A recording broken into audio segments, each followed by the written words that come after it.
Hello everyone, welcome to exam warrior. Exam ওয়ারিয়ারে তোমাদের প্রত্যেককে স্বাগত। আমি রাহুল চক্রবর্তী, ইতিহাসের এডুকেটর। তো আজকে এক্সাম ওয়ারিয়ারের এই প্ল্যাটফর্মে আমি তোমাদের সাথে বেসিক্যালি আমাদের যে ডাব্লিউবিপি এসআইএ মেন্সের যে ডেসক্রিপটিভ সেশনটা শুরু হয়েছিল, সেখানে আমি তোমাদেরকে ইতিহাস নিয়ে আলোচনা করেছি। ইতিহাস শুধু না, ইতিহাস এবং তার সাথে পলিটি নিয়ে। তো ইতিমধ্যে আমরা ইতিহাসের উপর একটা সেশন করেছি এবং সেটা ছিল সিন্ধু সভ্যতা বা হরপ্পা সভ্যতা, এবং সেই সেশনে আমরা ইন ডিটেলে ডাব্লিউবিপি এসআইয়ের যে ডেসক্রিপটিভ যে প্রশ্ন বা যে যে ডেসক্রিপটিভ পড়াশোনা, সেটা কিভাবে চ্যাপ্টার ওয়াইজ আমরা প্রস্তুত করব, সেটা নিয়ে আমি কিন্তু হরপ্পা সভ্যতার উপর একটা ডিটেল সেশন করেছিলাম এক্সাম ওয়ারিয়ারের এই প্ল্যাটফর্মে। আজকে তোমাদের সাথে এক্সাম ওয়ারিয়ারের এই প্ল্যাটফর্মে আমাদের সেকেন্ড সেশন শুরু হবে, এবং সেই সেকেন্ড সেশনটাও my dear students WBP SI মেন্সের ইতিহাসের যে টপিকটা নিয়ে, সেই টপিকটা হচ্ছে ভেদিক সিভিলাইজেশন। তো আমি তোমাদেরকে যেটা বলেছিলাম যে আমরা কিন্তু এই আমরা কিন্তু এক্সাম ওয়ারিয়ারে অন্যদের মতো আমরা কিন্তু ওই চ্যাপ্টার ওভারল্যাপিং করব না। আমরা কিন্তু অন্যদের মতো চ্যাপ্টার ওভারল্যাপিং করে যাব না। আমরা কিন্তু যেটা পড়বো সেটা কিন্তু চ্যাপ্টার বাই চ্যাপ্টার, অর্থাৎ পুরো যে সিলেবাসটা রয়েছে, ইতিহাসের যে পুরো সিলেবাসটা রয়েছে মাই ডিয়ার স্টুডেন্টস, আমরা পুরো সিলেবাসের প্রত্যেকটা চ্যাপ্টারকে চ্যাপ্টার বাই চ্যাপ্টার কভার করে করে কিন্তু আমাদের এই পুরো ডেসক্রিপটিভ সেশনটা করাবো।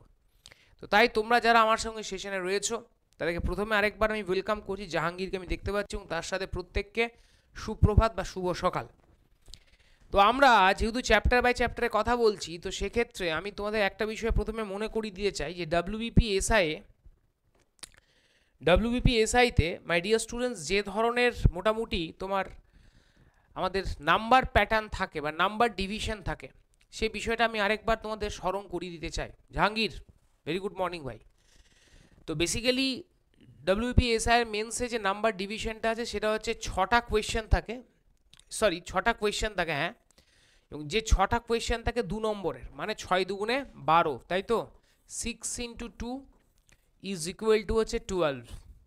আচ্ছা, তারপরে দেখো 5 নাম্বারের কটা প্রশ্ন থাকে, 5টা কোয়েশ্চেন থাকে 4 নাম্বারের, বুঝতে পেরেছো? তার মানে 5 × 4 ইজ ইকুয়াল টু হচ্ছে 20, ঠিক? মানে 5টা প্রশ্ন থাকে 4 নম্বরের, হলো। এবং আরেকটা হচ্ছে 3 নাম্বার, যেটা সেটা হচ্ছে 3টে কোয়েশ্চেন থাকে 6 নাম্বার করে, মানে 3 × 6, সেটা হচ্ছে কিন্তু 18। অর্থাৎ টোটাল এই যে 50 নম্বরের পরীক্ষা হয়, ঠিক আছে জাহাঙ্গীর? তো এই ডিভিশনটা একটু ভালো করে দেখে নিও, তাই তো 50 হচ্ছে 20, 32 আর 18, 50, টোটাল 50 নম্বরের এই ডেসক্রিপটিভ প্যাটার্নের পরীক্ষা। এবং এই ডেসক্রিপটিভ প্যাটার্নের পরীক্ষাতে আমরা দেখলাম যে মূলত 3টে ফরম্যাটে কোয়েশ্চেন আসছে। একটা হচ্ছে 2 নম্বর, একটা হচ্ছে 4 নাম্বার এবং আরেকটা হচ্ছে 6 নাম্বার। তো এই যে 3টে ডিভিশনে কোয়েশ্চেন্স আসছে মাই ডিয়ার স্টুডেন্টস, এই ডিভিশন ওয়াইজ এই প্রশ্নের মান কে মাথায় রেখে আমরা সেইভাবে কিন্তু আমাদের আজকে সেশনটা কিন্তু করব। এবং গতকালের লাস্ট যে ক্লাসটা করেছিলাম সেটাও কিন্তু একইভাবে প্রশ্নের মান অনুযায়ী করেছিলাম। তো চলো আমাদের আজকের যে টপিকটা তোমাদের সাথে আলোচনা করব, সেই টপিকটার নাম হচ্ছে বৈদিক যুগ। কেন বৈদিক যুগ? কারণ আগের দিনের যে সেশনটা আমি করেছিলাম সেখানে আমি কিন্তু হরপ্পা সভ্যতা নিয়ে তোমাদের সাথে আলোচনা করেছিলাম। তো প্রাচীন ভারতের ইতিহাসের যদি তোমরা সিলেবাসটা দেখো, তাহলে হরপ্পার পর আসবে কিন্তু বৈদিক যুগ। এবং আমাদের প্রথমে কি কাজ করা উচিত? ডাব্লিউবিপি এসআইয়ের মেন্সের ডেসক্রিপটিভ পেপারে আমরা আলোচনা করছি, এবং সেখানে আমাদের যেটা করা উচিত, প্রথমে আমরা একটা ইন্ডেক্স তৈরি করে নেব। মাই ডিয়ার স্টুডেন্টস, প্রথমে আমরা ইন্ডেক্স তৈরি করে নেব। যে ইন্ডেক্সের ভেতর একটা ইন্ডেক্স তৈরি করব, কি পারপাসে? ইন্ডেক্সটা তৈরি করব এই পারপাসে যে ওই যে ইন্ডেক্সটা থেকে, এই চ্যাপ্টারটা থেকে, বৈদিক যুগ থেকে, এই 2, 4, 6 এই যে 3টে নাম্বারের ডিভিশন রয়েছে, এই 3টে নাম্বারের ডিভিশনে বা এই 3টে নাম্বার, এই 3 ধরনের নাম্বারের ওপর ভিত্তি করে কি ধরনের প্রশ্ন এই বৈদিক যুগ থেকে আসতে পারে। মানে আমাদের স্ট্র্যাটেজিটা কিন্তু খুব ক্লিয়ার। একজন স্টুডেন্ট যখন সে নতুন করে ডাব্লিউবিপি এসআই এর ডেসক্রিপটিভ সেশনের জন্য নিজেকে প্রস্তুত করবে, তখন তার প্রথমে বোঝা উচিত যে চ্যাপ্টারটার ওপর সে পড়াশোনা করতে যাচ্ছে সেই চ্যাপ্টার থেকে কি ধরনের প্রশ্ন 2 নম্বর, 4 নম্বর এবং 6 নম্বরের মার্কে কিন্তু আসতে পারে। জাহাঙ্গীর, তার জন্য দেখো আমি প্রথমেই তোমাদের ইন্ডেক্স করে দিয়েছি এবং এই ইন্ডেক্সে তোমরা দেখতে পাচ্ছ যে বৈদিক যুগের টোটাল বৈদিক যুগ থেকে যত প্রশ্ন আছে, যত প্রশ্ন, সমস্ত প্রশ্নগুলো এখানে কিন্তু দিয়ে দিয়েছি এবং এটা কিন্তু 2, আবারও বলছি 4 এবং 6, এই যে 3টে নাম্বারের ফরম্যাট রয়েছে, এই 3টে নাম্বারের ফরম্যাটেই কিন্তু ইন্ডেক্সটা আমাদের সাজানো হয়ে গেছে। তা আমি হলপ করে বলতে পারি এই ধরনের স্ট্র্যাটেজি মেনটেন করে পশ্চিমবঙ্গের কোনো ইনস্টিটিউটে কিন্তু এসআইয়ের ডেসক্রিপটিভ সেশন করানো হয় না, এক্সেপ্ট এক্সাম ওয়ারিয়ার ছাড়া। ঠিক আছে, আমি আর এখানে প্রশ্নগুলো পড়ছি না, কারণ এখানে যতগুলো ইন্ডেক্সে প্রশ্ন দেওয়া আছে বৈদিক যুগের ওপর, এই প্রত্যেকটা প্রশ্নকে আমরা একটু পরেই, আজকের সেশনে একটু পরেই ইন ডিটেলসে আলোচনা করব। ঠিক আছে, ইন ডিটেলসে আলোচনা করব। দেখে রাখো, এই সমস্ত প্রশ্ন, এত এত প্রশ্ন সবই কিন্তু 2, 4, 6 এই ফরম্যাটে কিন্তু ভাগ করা। ঠিক আছে, চিন্তা করো এই পিপিটিটা বা এই কাজটা করতে আমাদের কতটা সময় লেগেছে, বা আমরা কতটা পরিশ্রম করে এই ধরনের জিনিসপত্রগুলো তোমাদের জন্য কিন্তু তোমার জন্য কিন্তু তৈরি করছি বা প্রেজেন্ট করছি। ঠিক তো? তাহলে এতে কি হবে? এতে বৈদিক যুগ থেকে কোনো প্রশ্ন বাদ যাবে? The answer is no sir, কোনো প্রশ্নই বাদ যাবে না। তাই তোমরা যারা খুব সিরিয়াস অ্যাসপিরেন্ট, যারা এই এসআইয়ের ডেসক্রিপটিভ, এসআইয়ের এই এসআই যে মেন্স পরীক্ষাটাকে পাখির চোখ করেছো, তোমাদের কাছে কিন্তু বলতে পারো তাদের কাছে ক্লাসটা কিন্তু মারাত্মক ফ্রুটফুল ক্লাস হতে চলেছে, এটা বলার অপেক্ষা রাখে না। তাই তো? বৈদিক যুগ থেকে দেখো কত প্রশ্ন, এই সমস্ত প্রশ্নগুলো কিন্তু বৈদিক যুগ থেকে আসতে পারে তোমাদের, এবং প্রত্যেকটা প্রশ্নে কিন্তু 2, 4, 6 এই ফরম্যাটে কিন্তু রাখা। এবার আমরা এই প্রত্যেকটা প্রশ্নকে পার্ট বাই পার্ট আলোচনা করব। এই প্রত্যেকটা প্রশ্নকে পার্ট বাই পার্ট আলোচনা করব এবং তার সাথে আমরা আলোচনা করব কি দিয়ে মাই ডিয়ার স্টুডেন্টস? তার সাথে আমরা যেটা আলোচনা করব সেটা হচ্ছে এই প্রত্যেকটা প্রশ্নকে আমরা পার্ট বাই পার্ট আলোচনা করব এবং প্রত্যেকটা ওই 2, 4, 6 এই নাম্বারের পার্সপেক্টিভ থেকে। চলো কথা না বাড়িয়ে আমরা এবারে সেশনের মধ্যে প্রসিড করি। যেমন ধরো প্রথম প্রশ্ন দেখো, 1 নাম্বার প্রশ্ন, আয়ুর্বেদের উৎপত্তি কোত্থেকে? ঠিক আছে, এই প্রশ্নটা কত নম্বরে আসতে পারে? তোমরা আমাকে প্রশ্ন রাখতে পারো, তোমরা আমাকে প্রশ্ন করবে। জাহাঙ্গীর সহ যারা ক্লাসে রয়েছো বা যারা পরে ক্লাসে জয়েন করবে তারা কিন্তু অবশ্যই প্রশ্ন রাখবে, কারণ আমি মনে করি আমি যেটা বলবো সেটাই সর্বাংশ সত্যি নয়, তোমাদের ওদিক থেকে কিন্তু প্রশ্ন আসাটা খুব জরুরি। তো দেখো এই যে প্রশ্নটা আয়ুর্বেদের উৎপত্তি কোত্থেকে, এটা প্রথম প্রশ্ন। এই প্রশ্নটা হতে পারে 2 নম্বরের। এই প্রশ্নটার মান হচ্ছে 2 নাম্বারস, 2 নম্বরের প্রশ্ন হতে পারে। যদিও দেখো আমার এই যে ইসেটা রয়েছে, আমার যে পিপিটি দেখো, সেখানে আমি অবশ্য উপরে এই নাম্বারটা ফিক্স করে দিয়েছি 2 নম্বরের প্রশ্ন। তাহলে আয়ুর্বেদের উৎপত্তি কোত্থেকে এসছে না, আয়ুর্বেদের প্রথম উল্লেখ পাওয়া যায় অথর্ববেদে। মনে রাখবে এটা, আয়ুর্বেদ কোত্থেকে এসেছে না, আয়ুর্বেদ প্রথম এসেছে কোত্থেকে না, অথর্ববেদ থেকে। কি বললাম বুঝতে পেরেছো তো? এটা একটা 2 নম্বরের প্রশ্ন। এবার দেখো আরেকটা 2 নম্বরের প্রশ্ন, সেটা হচ্ছে বৈদিক যুগের 2টি জনপ্রিয় সমাবেশ ছিল। এটাও কিন্তু 2 মার্কসের প্রশ্ন। তো বৈদিক যুগের যে 2টো সমাবেশ ছিল, এটা সমাবেশ দেওয়া আছে, এটা কিন্তু সমাবেশ দেওয়া আছে। এখানে সমাবেশের জায়গায় আরেকটা ওয়ার্ড কিন্তু ইউজ করতে পারত। বৈদিক যুগের 2টি, আমি এখানে ওয়ার্ডটা ইউজ করছি, তোমরা খাতায় অবশ্যই লিখে নেবে। বৈদিক যুগের 2টি প্রতিনিধিত্বমূলক প্রতিষ্ঠান ছিল। কি বললাম বুঝতে পেরেছো? তোমাদের পরীক্ষায় কিন্তু প্রশ্নটা এইভাবে আসতে পারে। এখানে দেওয়া আছে, আমার পিপিটিতে দেওয়া আছে বৈদিক যুগে 2টি জনপ্রিয় সমাবেশ ছিল। এটা যদি নাও দেয়, এই সমাবেশটা যদি নাও দেয়, আমি সমাবেশটা কেটে দিচ্ছি। প্রশ্নটা এইভাবে দিতে পারে, বৈদিক যুগে 2টি জনপ্রিয় প্রতিনিধিত্বমূলক প্রতিষ্ঠান ছিল। ঠিক আছে, আমি দেখো এখানে মেনশন করে দিয়েছি, এটা 2 নম্বরের প্রশ্ন। এই প্রশ্নটা তোমরা কিন্তু লিখে নেবে। উত্তর কি? সভা এবং সমিতি। সভা এবং সমিতি এই 2টো অর্গানাইজেশন মাই ডিয়ার স্টুডেন্টস বৈদিক যুগের 2টো কিন্তু প্রতিনিধিত্বমূলক প্রতিষ্ঠান ছিল। প্রতিনিধিত্বমূলক প্রতিষ্ঠান বলতে কি বোঝায়? মানে যেটাকে আমরা বাংলায় ইংরেজিতে বলে থাকি রিপ্রেজেন্টেটিভ অর্গানাইজেশন। আমরা যেটাকে ইংরেজিতে বলে থাকি রিপ্রেজেন্টেটিভ অর্গানাইজেশন, প্রতিনিধিত্বমূলক প্রতিষ্ঠান। মাই ডিয়ার স্টুডেন্টস একটা বিষয় খুব ভালো করে মনে রাখবে যে বৈদিক যুগে রাজা, তিনি কিন্তু সাধারণ জনগণের দ্বারা ইলেক্টেড হতেন বা সাধারণ জনগণের দ্বারা তিনি কিন্তু নির্বাচিত হতেন। এবার এবার রাজা তিনি যেহেতু সাধারণ জনগণের দ্বারা নির্বাচিত হয়েছেন, তাই রাজা যদি কোনো মতে জনগণের জন্য কাজ করা থেকে তিনি নিজেকে বিরত রাখতেন বা জনগণের কাজ বা বলতে পারো তার কর্তব্য থেকে বিচ্যুত হতেন, তখন রাজাকে কি করতে হতো জানো তো? তখন রাজাকে কিন্তু তার এই কর্তব্য বিচ্যুতির জন্য জবাবদিহি করতে হতো। এবং কোথায় জবাবদিহি করতে হতো? ওই সভা ও সমিতি। এই সভা ও সমিতি ছিল বৈদিক যুগে, আজকের দিনে যেমন ওই আমাদের ভারতবর্ষের লোকসভা রয়েছে, আছে না, রাজ্যসভা রয়েছে, যেখানে গিয়ে আমাদের প্রধানমন্ত্রী বা আমাদের মন্ত্রী মহোদয় যারা রয়েছেন তাদেরকে গিয়ে কিন্তু জবাবদিহি করতে হয় যে আপনি এই আইনটা কেন এনেছেন, আপনার এই বিল আনার ফলে দেশে এই পরিবর্তন হচ্ছে, এই সুবিধে হচ্ছে, এই অসুবিধা হচ্ছে, এই বিষয়গুলো জবাবদিহি যেমন এখনকার দিনে করতে হয় প্রধানমন্ত্রীকে আমাদের দেশের বা আরও অন্যান্য মন্ত্রী মহোদয়কে, তেমনি বৈদিক যুগে যদি রাজা কোনো মতে তার কর্তব্য থেকে বিচ্যুতি হতেন, তখন রাজাকে কিন্তু এই সভা ও সমিতিতে উপস্থিত হতে হতো।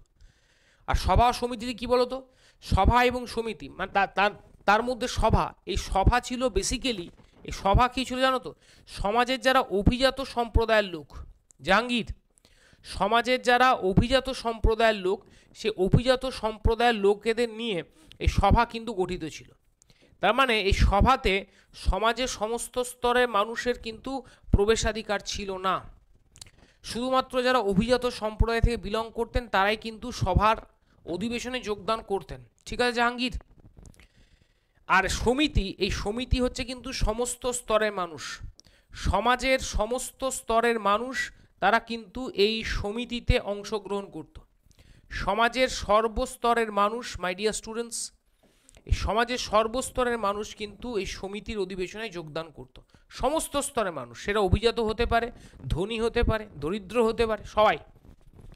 এবং এই দুটো প্রতিষ্ঠানে রাজাকে উপস্থিত থাকতে হতো, এবং এত এত মানুষ উপস্থিত সেখানে রাজাকে এই মানুষগুলো প্রশ্ন করতো, সভা সমিতির মানুষগুলো, যে আপনি এই সমস্ত যে কাজগুলো করেছেন কেন করেছেন, আপনি উত্তর দিন। মানে রাজা ওয়াজ অ্যাকাউন্টেবল, বুঝতে পেরেছো কি বললাম? কৈফিয়ত দিতে বাধ্য ছিলেন সভা সমিতির অধিবেশনে। এই জন্য যেহেতু সভা সমিতিতে তোমার সাধারণ মানুষের মানে সাধারণ মানুষের হয়ে যেহেতু সভা সমিতি প্রতিনিধিত্ব করতো এবং রাজাকে প্রশ্ন করত, সেই কারণের জন্য বৈদিক যুগের সভা ও সমিতি ছিল দুটো সবচেয়ে জনপ্রিয় গণপ্রতিনিধিত্বমূলক প্রতিষ্ঠান। আশা করি আমি প্রশ্নটা তোমাদের কিন্তু বোঝাতে পেরেছি, তাই তো জাহাঙ্গীর? আশা করি বোঝাতে পেরেছি। তাহলে এই প্রশ্নটাকে যদি আমাদের ঘুরিয়ে দেয় যে বৈদিক যুগের দুটো জনপ্রিয় প্রতিনিধিত্বমূলক প্রতিষ্ঠানের নাম কি, আশা করব এক্সাম ওয়ারিয়ারের অ্যাপে যারা ক্লাস করছো এসআই ডেসক্রিপটিভ বা এসআই মেন্সের, তারা আশা করব আনসার দিতে পারবে। যদি বলে যে ধরো এই প্রশ্নটা ঘুরিয়ে দিল যে বৈদিক যুগের যে প্রতিষ্ঠানটিতে সাধারণত সমাজের অভিজাত সম্প্রদায়ের মানুষের প্রবেশাধিকার ছিল তার নাম কি, আশা করব এক্সাম ওয়ারিয়ার অ্যাপে যারা সেশন করছো তারা আনসার করতে পারে সভা। আর যদি বলে যে বৈদিক যুগের যে প্রতিনিধিত্বমূলক প্রতিষ্ঠানটিতে সাধারণ মানুষের প্রবেশাধিকার ছিল সেটার নাম কি, আশা করব এক্সাম ওয়ারিয়ার অ্যাপে যারা ক্লাস করছে তারা প্রত্যেকে আনসার করতে পারে, সেটা হচ্ছে সমিতি। আমি আশা করব বোঝাতে পেরেছি বিষয়টা, ঠিক তো? এখানে আরেকটা বিষয় বলে রাখি জাহাঙ্গীর সহ যারা পরে ক্লাস দেখবে, সভা এবং সমিতি ছাড়াও বৈদিক যুগে আরও দুটো এই ধরনের রিপ্রেজেন্টেটিভ বা প্রতিনিধিত্বমূলক প্রতিষ্ঠান ছিল, আর সেই দুটো প্রতিষ্ঠানের নামও তোমরা খাতায় লিখে রাখবে। একটা হচ্ছে গণ এবং আরেকটা হচ্ছে বিদত। একটা বললাম গণ এবং একটা বললাম বিদত। এই যে গণ এবং বিদত এই দুটো অর্গানাইজেশনের নামও তোমরা কাইন্ডলি প্রত্যেকে খাতায় লিখে রাখবে। এই দুটো অর্গানাইজেশন আমরা মাই ডিয়ার স্টুডেন্টস বলতে পারো বৈদিক যুগের এই দুটো কিন্তু ছিল প্রতিনিধিত্বমূলক প্রতিষ্ঠান। তাহলে সভা, সমিতি, গণ এবং বিদত এই চারটে প্রতিষ্ঠান বৈদিক যুগের কিন্তু জনপ্রিয় প্রতিনিধিত্বমূলক প্রতিষ্ঠান। আমি আশা করি বোঝাতে পেরেছি, ঠিক? আমি চলে যাব পরের স্লাইডে। পরের স্লাইডে দেখো প্রশ্নটা খুব ভালো করে দেখো, বলা হচ্ছে আদি বৈদিক যুগে বর্ণপ্রথার ভিত্তি ছিল। এটাও 2 নম্বরের প্রশ্ন, আমি আর বলছি না আলাদা করে, যেহেতু আমার পিপিটির একেবারে উপরে দেখো দিয়ে দিয়েছি যে 2 নম্বরের প্রশ্ন কি কি আসতে পারে। কি বলা হচ্ছে? বলা হচ্ছে আদি বৈদিক যুগে বর্ণপ্রথার ভিত্তি ছিল। তোমাদের একটা বিষয় প্রথমত বলে রাখি, এই যে বৈদিক যুগ নিয়ে আমরা আলোচনা করছি জাহাঙ্গীর, এই বৈদিক যুগকে আমরা বেসিক্যালি দুটো ভাগে ভাগ করে থাকি। কারণ তোমাদের মধ্যে এই প্রশ্নটা আসতেই পারে যে স্যার না আদি বৈদিক যুগ বলতে কি। তো এই যে বৈদিক যুগ, এই যে বৈদিক যুগ, দাঁড়াও এক সেকেন্ড, এন্টায়ার বৈদিক যুগে, এন্টায়ার বৈদিক যুগ, তো পুরো বৈদিক যুগকে আমরা দুটো ভাগে ভাগ করতে পারি। একটা হচ্ছে কি, একটা হচ্ছে আদি বৈদিক যুগ, এবং আরেকটা যেটা হচ্ছে সেটা কি না, সেটা হচ্ছে পরবর্তী বৈদিক যুগ। ঠিক, এবার তোমরা আমাকে প্রশ্ন রাখতে পারো যে স্যার আদি বৈদিক যুগ এটার সময়কালটা কত। আদি বৈদিক যুগের সময়কালটা হচ্ছে 1500 থেকে 1100, বা এটাকে আমরা 1100 বা এটাকে আমরা 1000 খ্রিস্টপূর্বাব্দ বলতে পারি। আমি 1000 লেখার জায়গা নেই তাই লিখলাম না, 1500 থেকে 1100 খ্রিস্টপূর্বাব্দ। ঠিক, আর এই যে পরবর্তী বৈদিক যুগ সেটা হচ্ছে 1100 বা 1000 খ্রিস্টপূর্বাব্দ থেকে মোটামুটি 600 খ্রিস্টপূর্বাব্দ, এটা হচ্ছে পরবর্তী বৈদিক যুগের সময়কাল। তাহলে এই যে বৈদিক যুগকে আমরা এই কারণে দুটো ভাগে ভাগ করতে পারি। তাহলে আদি বৈদিক যুগ, এই আদি বৈদিক যুগ মানে তাহলে কোন সময়টা পড়ছে, এই সময়টা যেটা হচ্ছে 1500 থেকে 1100 বা 1000 খ্রিস্টপূর্বাব্দ। ঠিক, মাই ডিয়ার স্টুডেন্টস, এই যে 1500 থেকে 1100 বা 1000 খ্রিস্টপূর্বাব্দ, এইটাকে বলা হচ্ছে আদি বৈদিক যুগ। আশা করি আমি বোঝাতে পেরেছি। এই আদি বৈদিক যুগে না, এবার তোমরা জানো বৈদিক যুগের স্রষ্টা কারা। বৈদিক যুগ যাদের হাত দিয়ে শুরু হয়েছিল তারা ছিল কিন্তু আর্য। এবং এই বৈদিক যুগে আমরা জানি, বৈদিক যুগে সেটা আদি বৈদিক যুগ হোক বা পুরো এন্টায়ার বৈদিক যুগ হোক, আমরা জানি যে বৈদিক যুগে যেটা হয়েছিল সেটা হচ্ছে তোমার বর্ণভেদ প্রথা। বৈদিক যুগের সমাজে কিন্তু মনে রাখবে কি প্রথা ছিল, বর্ণ প্রথা ছিল, বর্ণ প্রথা। এখন তোমরা আমাকে প্রশ্নটা করতেই পারো যে স্যার এই যে বর্ণ প্রথার কথা আপনি বললেন, এই যে আপনি বর্ণ প্রথার কথা বললেন, এই যে বর্ণভেদ প্রথাটা কি না, বৈদিক যুগের সমাজ ব্যবস্থায় যাদের গায়ের রং ছিল সাদা তারা হচ্ছে আর্য, আর যাদের গায়ের রং সাদা নয় তারা হচ্ছে অনার্য। অর্থাৎ on the basis of the skin colour বৈদিক যুগে বর্ণভেদ প্রথা ছিল। কি বললাম বুঝতে পেরেছো তো? সাধারণত এই যে বর্ণভেদ প্রথা কিসের উপর ভিত্তি করে গড়ে উঠেছিল, সেটা হচ্ছে পেশা। আর্য যারা যারা আর্য তাদের প্রধান অকুপেশন কি ছিল, তাদের প্রধান অকুপেশন যেটা ছিল সেটা হচ্ছে কি, পশুপালন করা। আর্যদের প্রধান অকুপেশন ছিল পশুপালন করা, মানে পশুচারণ করা, বুঝতে পেরেছো তো? এবং তার সাথে কৃষিকাজ করা, এবং তার সাথে যুদ্ধ বিগ্রহ করা। তাহলে অকুপেশনের ভিত্তিতে আমরা বলতে পারি আদি বৈদিক যুগের সমাজ ব্যবস্থায় বর্ণভেদ প্রথা গড়ে উঠেছে। একটা অকুপেশন, আর একটা হচ্ছে যেটা সেটা হচ্ছে গাত্রবর্ণ বা গায়ের বর্ণ। তাহলে বর্ণভেদ প্রথা গড়ে উঠেছিল পেশা, এবং আরেকটা অপশনে তোমরা লিখতে পারো গাত্রবর্ণ, মানে গায়ের রং, স্কিন কালার, যেটাকে আমরা ইংরেজিতে বলে থাকি। ঠিক, এই দুটোর ভিত্তিতে বৈদিক যুগে কিন্তু বর্ণভেদ প্রথা গড়ে উঠেছে। আশা করি আমি বোঝাতে পেরেছি প্রশ্নটা পুরো। এরপর তারপরের যে প্রশ্নটা দেখো, বলা হচ্ছে বেদের স্তোত্র সম্পর্কিত আচার অনুষ্ঠানগুলি কি হিসেবে পরিচিতি লাভ করে। এবার এই প্রশ্নটা দেখো মাই ডিয়ার স্টুডেন্টস, এটাও 2 নম্বরের প্রশ্ন। এই প্রশ্ন আমি তোমাদের বোঝাই, একটু ভালো করে বুঝবে। বৈদিক যুগ বলছি, কেন বৈদিক যুগ বলা হচ্ছে এটাকে? কারণ এই যে পুরো এন্টায়ার 1500 থেকে 600 খ্রিস্টপূর্বাব্দ, 1500 খ্রিস্টপূর্বাব্দে এই বৈদিক যুগের সূচনা হচ্ছে, আর 600 খ্রিস্টপূর্বাব্দে গিয়ে এই বৈদিক যুগ শেষ হচ্ছে। তাহলে এই যে পুরো বৈদিক যুগটাতে, এই যুগটার নাম কেন বৈদিক যুগ? কারণ এই যুগে কিন্তু আমরা বলতে পারি বেশ কিছু বেদাস, তাই না? এই যুগে 4টে বেদ রচিত হয়েছিল, ঋগ্বেদ, সামবেদ, যজুর্বেদ, অথর্ববেদ, এবং বিভিন্ন বৈদিক সাহিত্য যেগুলো বলা যেতে পারে, সেই বৈদিক সাহিত্যগুলো রচিত হয়েছিল। তো সেই জন্য এই যুগটার নাম বৈদিক যুগ। তো 4টে বেদ তোমরা সবাই জানো, এই যুগে মানে এই পুরো এন্টায়ার যুগ বৈদিক যুগে 4টে বেদ রচিত হয়েছে।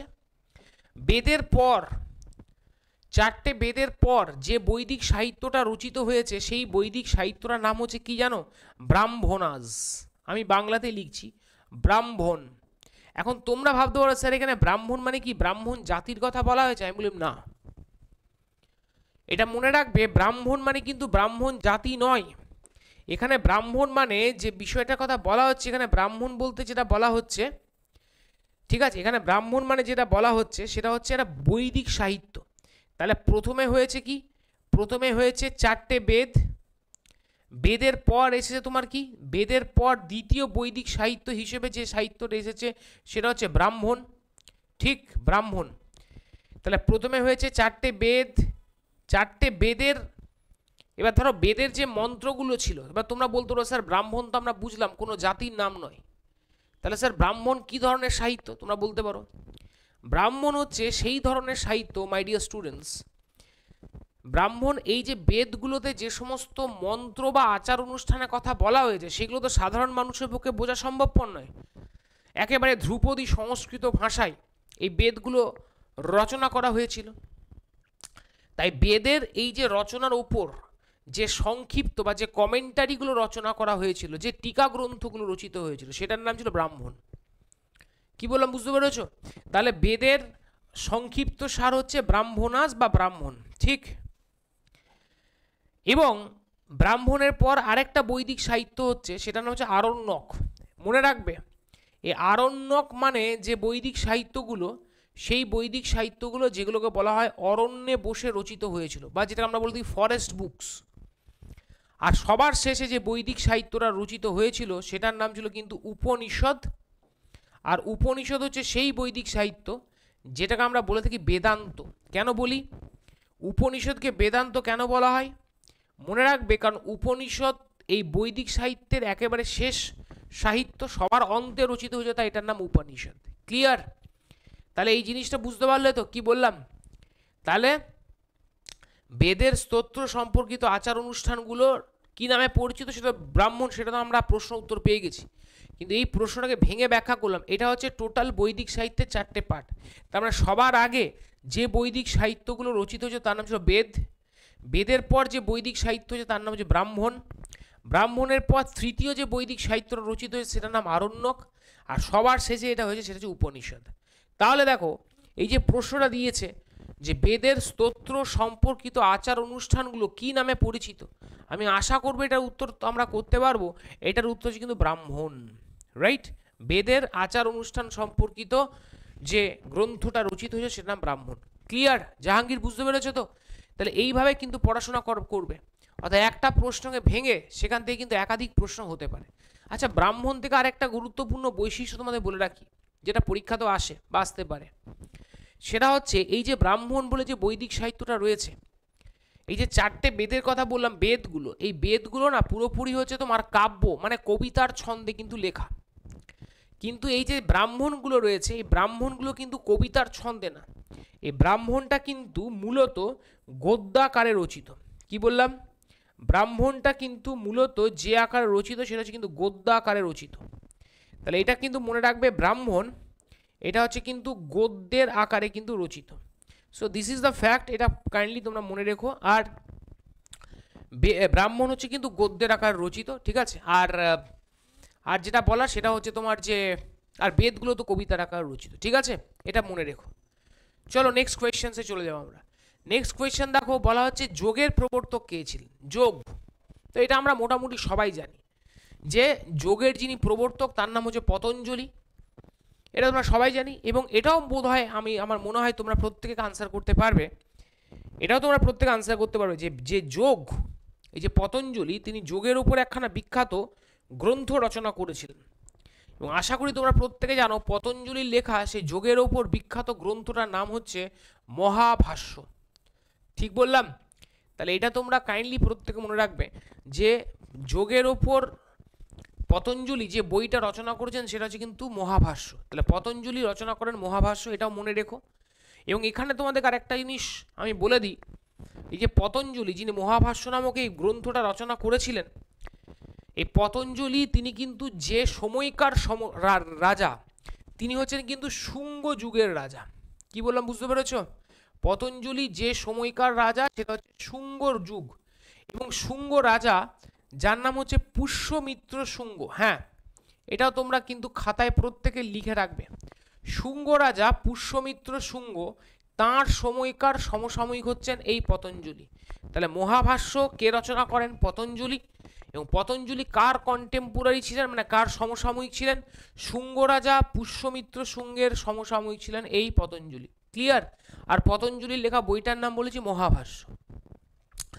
এবার পরের প্রশ্ন সেটা হচ্ছে যে কোন বেদের মধ্যে যজ্ঞ সূত্র রয়েছে? এই যজ্ঞ সূত্র মানে এটা আমি একটু বলে দিই। বেসিক্যালি বলা হচ্ছে কোন বেদের মধ্যে যাগযজ্ঞের কথা বলা হয়েছে। এখানে যজ্ঞ সূত্র বলা আছে, এটাকে আমি একদম সহজ বাংলায় যদি বলি তাহলে যাগযজ্ঞ সম্পর্কিত বিষয়গুলো কোন বেদের মধ্যে বলা হয়েছে। এটাও কিন্তু পরীক্ষায় তোমাদের এসআইয়ের মেন্সের ডেসক্রিপটিভ পেপারে পরীক্ষার জন্য খুব গুরুত্বপূর্ণ।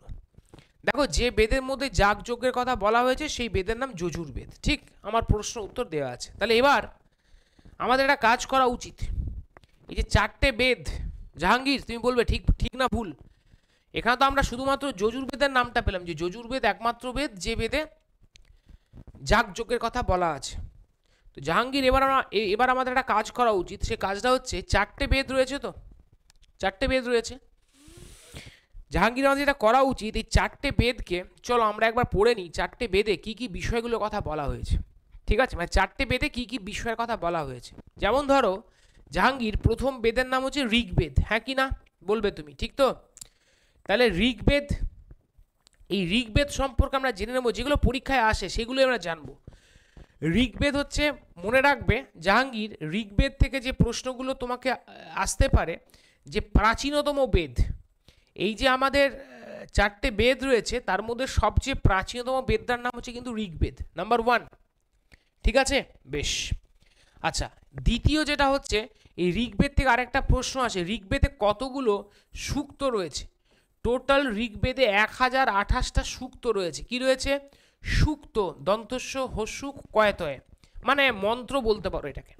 এটাও কিন্তু পরীক্ষায় আসে যে ঋগ্বেদে মোট কতগুলো মন্ত্র আসে, কতগুলো সূক্ত রয়েছে, সেটা হচ্ছে কিন্তু টোটাল 1028টা। ঠিক, এগুলো কিন্তু আমি ঋগ্বেদ থেকে বলছি। ঋগ্বেদে টোটাল কতগুলো মণ্ডল রয়েছে? ঋগ্বেদে টোটাল মণ্ডল রয়েছে কিন্তু 10টা। এটা আমাদের পরীক্ষায় কিন্তু আসে। ঋগ্বেদের টোটাল মণ্ডল কতগুলো আছে? ঋগ্বেদে টোটাল কিন্তু 10টা মণ্ডল রয়েছে। ঠিক, এগুলো পরীক্ষায় আসে। ঋগ্বেদের যে তৃতীয় মণ্ডল, হ্যাঁ, ঋগ্বেদের যে তৃতীয় মণ্ডল রয়েছে, এই তৃতীয় মণ্ডলটা কেন গুরুত্বপূর্ণ?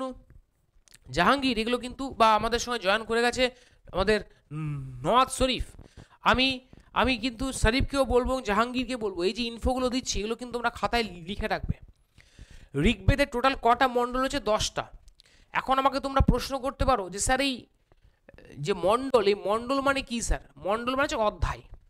যেমন এখনকার দিনে বিভিন্ন আমাদের যেমন বিভিন্ন বই, আমাদের যেমন বিভিন্ন সাবজেক্টের বইগুলোতে চ্যাপ্টার থাকে না, তেমনি ঋগ্বেদেরও কিন্তু 10টা মণ্ডল বা 10টা অধ্যায় রয়েছে। ঠিক, তো ঋগ্বেদের তৃতীয় মণ্ডলে কি রয়েছে খুব ভালো করে মনে রাখবে, পরীক্ষায় দেয়।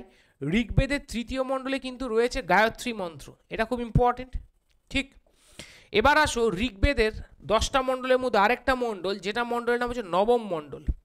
এই ঋগ্বেদের নবম মণ্ডলটা কেন গুরুত্বপূর্ণ?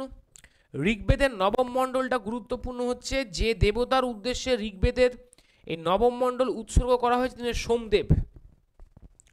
মনে রাখবে ঋগ্বেদের যে নবম মণ্ডল যেটা রয়েছে সেটা যে দেবতার উদ্দেশ্যে উৎসর্গ করা হয়েছে সেটা হচ্ছে সোমদেব। এবার তোমরা আমাকে প্রশ্ন করতে পারো স্যার সোমদেব কি ধরনের দেবতা? আমি সংক্ষেপে বলে দিই, ঋগ্বৈদিক যুগে আর্যরা সোমরস খেত। সোমরস, এই সোমরস মানে হচ্ছে ইনটক্সিকেটিং একটা ড্রিঙ্ক, যেটাকে বলতে পারো উত্তেজক পানীয়। কি বললাম বুঝতে পেরেছো তো? তো সেই কারণের জন্য এই সোমরসের তাদের যে দেবতা ছিল তাকে সোম দেবতা বলা হতো। তো সেই সোমরসের দেবতা সোমের উদ্দেশ্যে আর্যরা তাদের নবম মণ্ডলটা উৎসর্গ করেছে। তাই ঋগ্বেদের নবম মণ্ডল সোম দেবতার উদ্দেশ্যে উৎসর্গীকৃত, এটা মনে রেখো। আর ঋগ্বেদের আরও একটা মণ্ডল যেটা থেকে খুব প্রশ্ন আসে সেটা হচ্ছে ঋগ্বেদের দশম মণ্ডল। এই দশম মণ্ডলটা তোমরা কিন্তু কাইন্ডলি প্রত্যেকে মনে রেখো মাই ডিয়ার স্টুডেন্টস। এই ঋগ্বেদের দশম মণ্ডলে কি রয়েছে? এই ঋগ্বেদের দশম মণ্ডলে রয়েছে জাতিভেদ প্রথা। হ্যাঁ, এই ঋগ্বেদের দশম মণ্ডলে যেটা রয়েছে সেটা জাতিভেদ প্রথা। হ্যাঁ, জাতিভেদ প্রথা মানে কি বলতো? জাতিভেদ প্রথা মানে হচ্ছে ওই যে বললাম ঋগ্বেদের দশম মণ্ডল হচ্ছে পুরুষ সূক্ত। পুরুষ সূক্ত, সেই পুরুষ সূক্ততে কি বলা হয়েছে? পুরুষ সূক্ততে বলা হয়েছে যে ব্রহ্মার মুখ থেকে ব্রাহ্মণ, ঠিক আছে, তারপর হাত থেকে ক্ষত্রিয়, উরু থেকে বৈশ্য, আর পদতল থেকে শূদ্রের জন্ম হয়েছে। তো এটা পরীক্ষায় প্রশ্ন দেয় যে যে ঋগ্বেদের কোন মণ্ডলে তোমার হচ্ছে জাতিভেদ প্রথার কথা বলা রয়েছে। তো কাইন্ডলি মনে রাখবে, ঋগ্বেদের যে মণ্ডলে এই জাতিভেদ প্রথার কথা বলা রয়েছে সেটা হচ্ছে কিন্তু আমাদের দশম মণ্ডল, ঠিক। এবং এই দশম মণ্ডলের যে সূক্তটা রয়েছে, যে সূক্ততে তোমার এই জাতিভেদ প্রথার কথা বলা রয়েছে, সেই সূক্তটা হচ্ছে কিন্তু পুরুষ সূক্ত। তাহলে কাইন্ডলি তোমরা এটা মনে রাখবে, ঋগ্বেদের দশম মণ্ডলে পুরুষ সূক্তে জাতিভেদ প্রথার কথা কিন্তু বলা হয়েছে, ঠিক। এই হচ্ছে ঋগ্বেদ থেকে আসা প্রশ্ন, এই প্রশ্নগুলো কিন্তু আসতে পারে, ঠিক আছে, মনে রাখবে। ঋগ্বেদের পর এবার চলে যাব সামবেদ। আমি এখানটা লিখছি সামবেদ। দেখো সামবেদ থেকে কি কি প্রশ্ন আসতে পারে। সামবেদ সম্পর্কে তোমরা একটা জিনিস মনে রাখবে, যে সামবেদ হচ্ছে ভারতীয় সঙ্গীত। আমাদের ভারতবর্ষের যে সঙ্গীত মানে গান বাজনা, এই ভারতীয় সঙ্গীতের ওপর সবচেয়ে পুরনো বেদ যেটা, সেটা হচ্ছে কিন্তু সামবেদ। কি বললাম বুঝতে পেরেছো তো? মানে সামবেদ, আবারও বলছি আমি, সামবেদ হচ্ছে বলা হয় ভারতীয় সঙ্গীতের ওপর সবচেয়ে পুরনো গ্রন্থ সামবেদ, ঠিক আছে। এই যে সাম সাম সাম শব্দের অর্থ কি? সাম মানে যে গীতিমন্ত্রের সংকলন, মানে গান বাজনার দেওয়া রয়েছে। তাই ভারতীয় সঙ্গীতের ওপর যে বেদটা রয়েছে তা সামবেদ। এবং সামবেদে যখন ওই যাগযজ্ঞ করা হতো, তখন কি হতো জানো তো?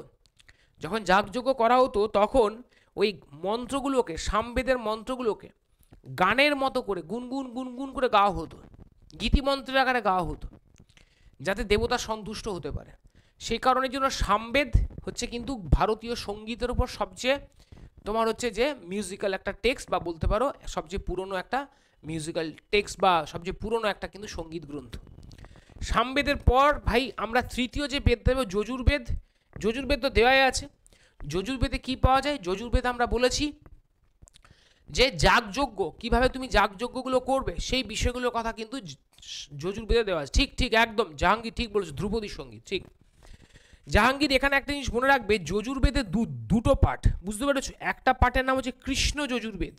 কৃষ্ণ যজুর্বেদ মানে যেটাকে ব্ল্যাক ইয়াজুর্বেদা বলা হয়। আরেকটা যজুর্বেদের পাঠ হচ্ছে তোমার শুক্ল যজুর্বেদ। শুক্ল মানে যেটাকে আমরা বলি হোয়াইট ইয়াজুর্বেদা। তাহলে এটা তোমরা কাইন্ডলি মনে রাখবে, যে বেদের দুটো ভাগ রয়েছে সেটা যজুর্বেদ, একটা কৃষ্ণ যজুর্বেদ এবং একটা শুক্ল যজুর্বেদ, ঠিক আছে। আর লাস্ট 4 নাম্বার যে বেদটা রয়েছে সেই বেদটার নাম হচ্ছে অথর্ববেদ। দেখো অথর্ববেদ নিয়ে আমি যদি তোমাদেরকে বলি, তাহলে অথর্ববেদ থেকে যে জিনিসটা তোমরা কাইন্ডলি মনে রাখবে, যে অথর্ববেদে যেটা রয়েছে, প্রথমত আমরা জানি যে অথর্ববেদে আমরা প্রথম ওই আয়ুর্বেদের ব্যাপারটা পেয়েছি, তাই না? তাহলে আয়ুর্বেদের ব্যাপারটা আমরা অথর্ববেদ থেকে পেয়েছি, এটা মনে রাখবে। একই সঙ্গে তোমাদেরকে আরেকটা জিনিস বলে রাখি, অথর্ববেদ থেকে আরেকটা জিনিস আমরা পেয়েছি। কি জিনিস পেয়েছি? অথর্ববেদ থেকে আমরা আরেকটা জিনিস পেয়েছি জাহাঙ্গীর, সেটা কি বলতো? Black magic. ঠিক ঠিক একদম, আমরা এটাকে বলতে পারি কালো জাদু, তাই তো, বা কালা জাদু, যাই বলো না কেন। তো কালা জাদু বা ব্ল্যাক ম্যাজিক এটাও কিন্তু আমরা অথর্ববেদ থেকে পেয়েছি। অতএব এই হচ্ছে টোটাল আমাদের 4টে বেদ এবং 4টে বেদের পুরো গল্প। এক সেকেন্ড দাঁড়াও, আমি তোমার চ্যাট সেকশনটা একটু নামিয়ে দিই, দেখতে পাবো তাহলে। একদম কালা জাদু যেটাকে বলা হয়, সে কালা জাদুরও কিন্তু আমরা অথর্ববেদ থেকে পেয়েছি। তাহলে এই হচ্ছে মোটামুটি আমাদের 4টে বেদের কিন্তু গল্প, ঠিক আছে। এই হচ্ছে টোটাল আমাদের 4টে বেদের কিন্তু গল্প ভাই জাহাঙ্গীর, এটা কিন্তু কাইন্ডলি মনে রেখো, ঠিক আছে। তাই দেখো শুধুমাত্র যজুর্বেদ নিয়ে যে, এক সেকেন্ড দাঁড়াও, তো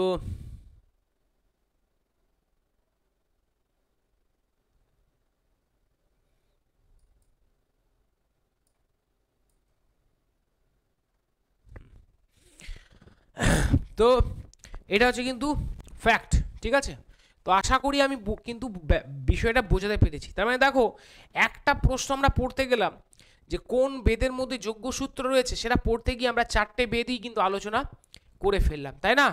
তাহলে দারুণ ক্লাস হচ্ছে জাহাঙ্গীর, একদম থ্যাংক ইউ জাহাঙ্গীর। আমি কিন্তু এইভাবেই থরলি এবং ইন ডিটেলসে ক্লাস করাতে সবসময় চাই, কারণ দেখো ভাই তুমি প্রতিযোগিতামূলক পরীক্ষা দিতে যাচ্ছ কম্পিটিটিভ এক্সামিনেশনে যদি কেউ বলে আমি সাজেশন করে দিচ্ছি, তো আমি সাজেশন তো বিশ্বাস করি না। তোমাকে এমন প্রিপারেশন নিয়ে যেতে হবে পরীক্ষায় যেখান থেকেই প্রশ্ন দিক না কেন তুমি যেন আনসার করে আসতে পারো, সেই হিসেবে কিন্তু আমি এতটা ইন ডিটেলসে ক্লাস করানোর চেষ্টা করি। চলো নেক্সট পয়েন্টে আমরা নেক্সট স্লাইডে চলে যাব।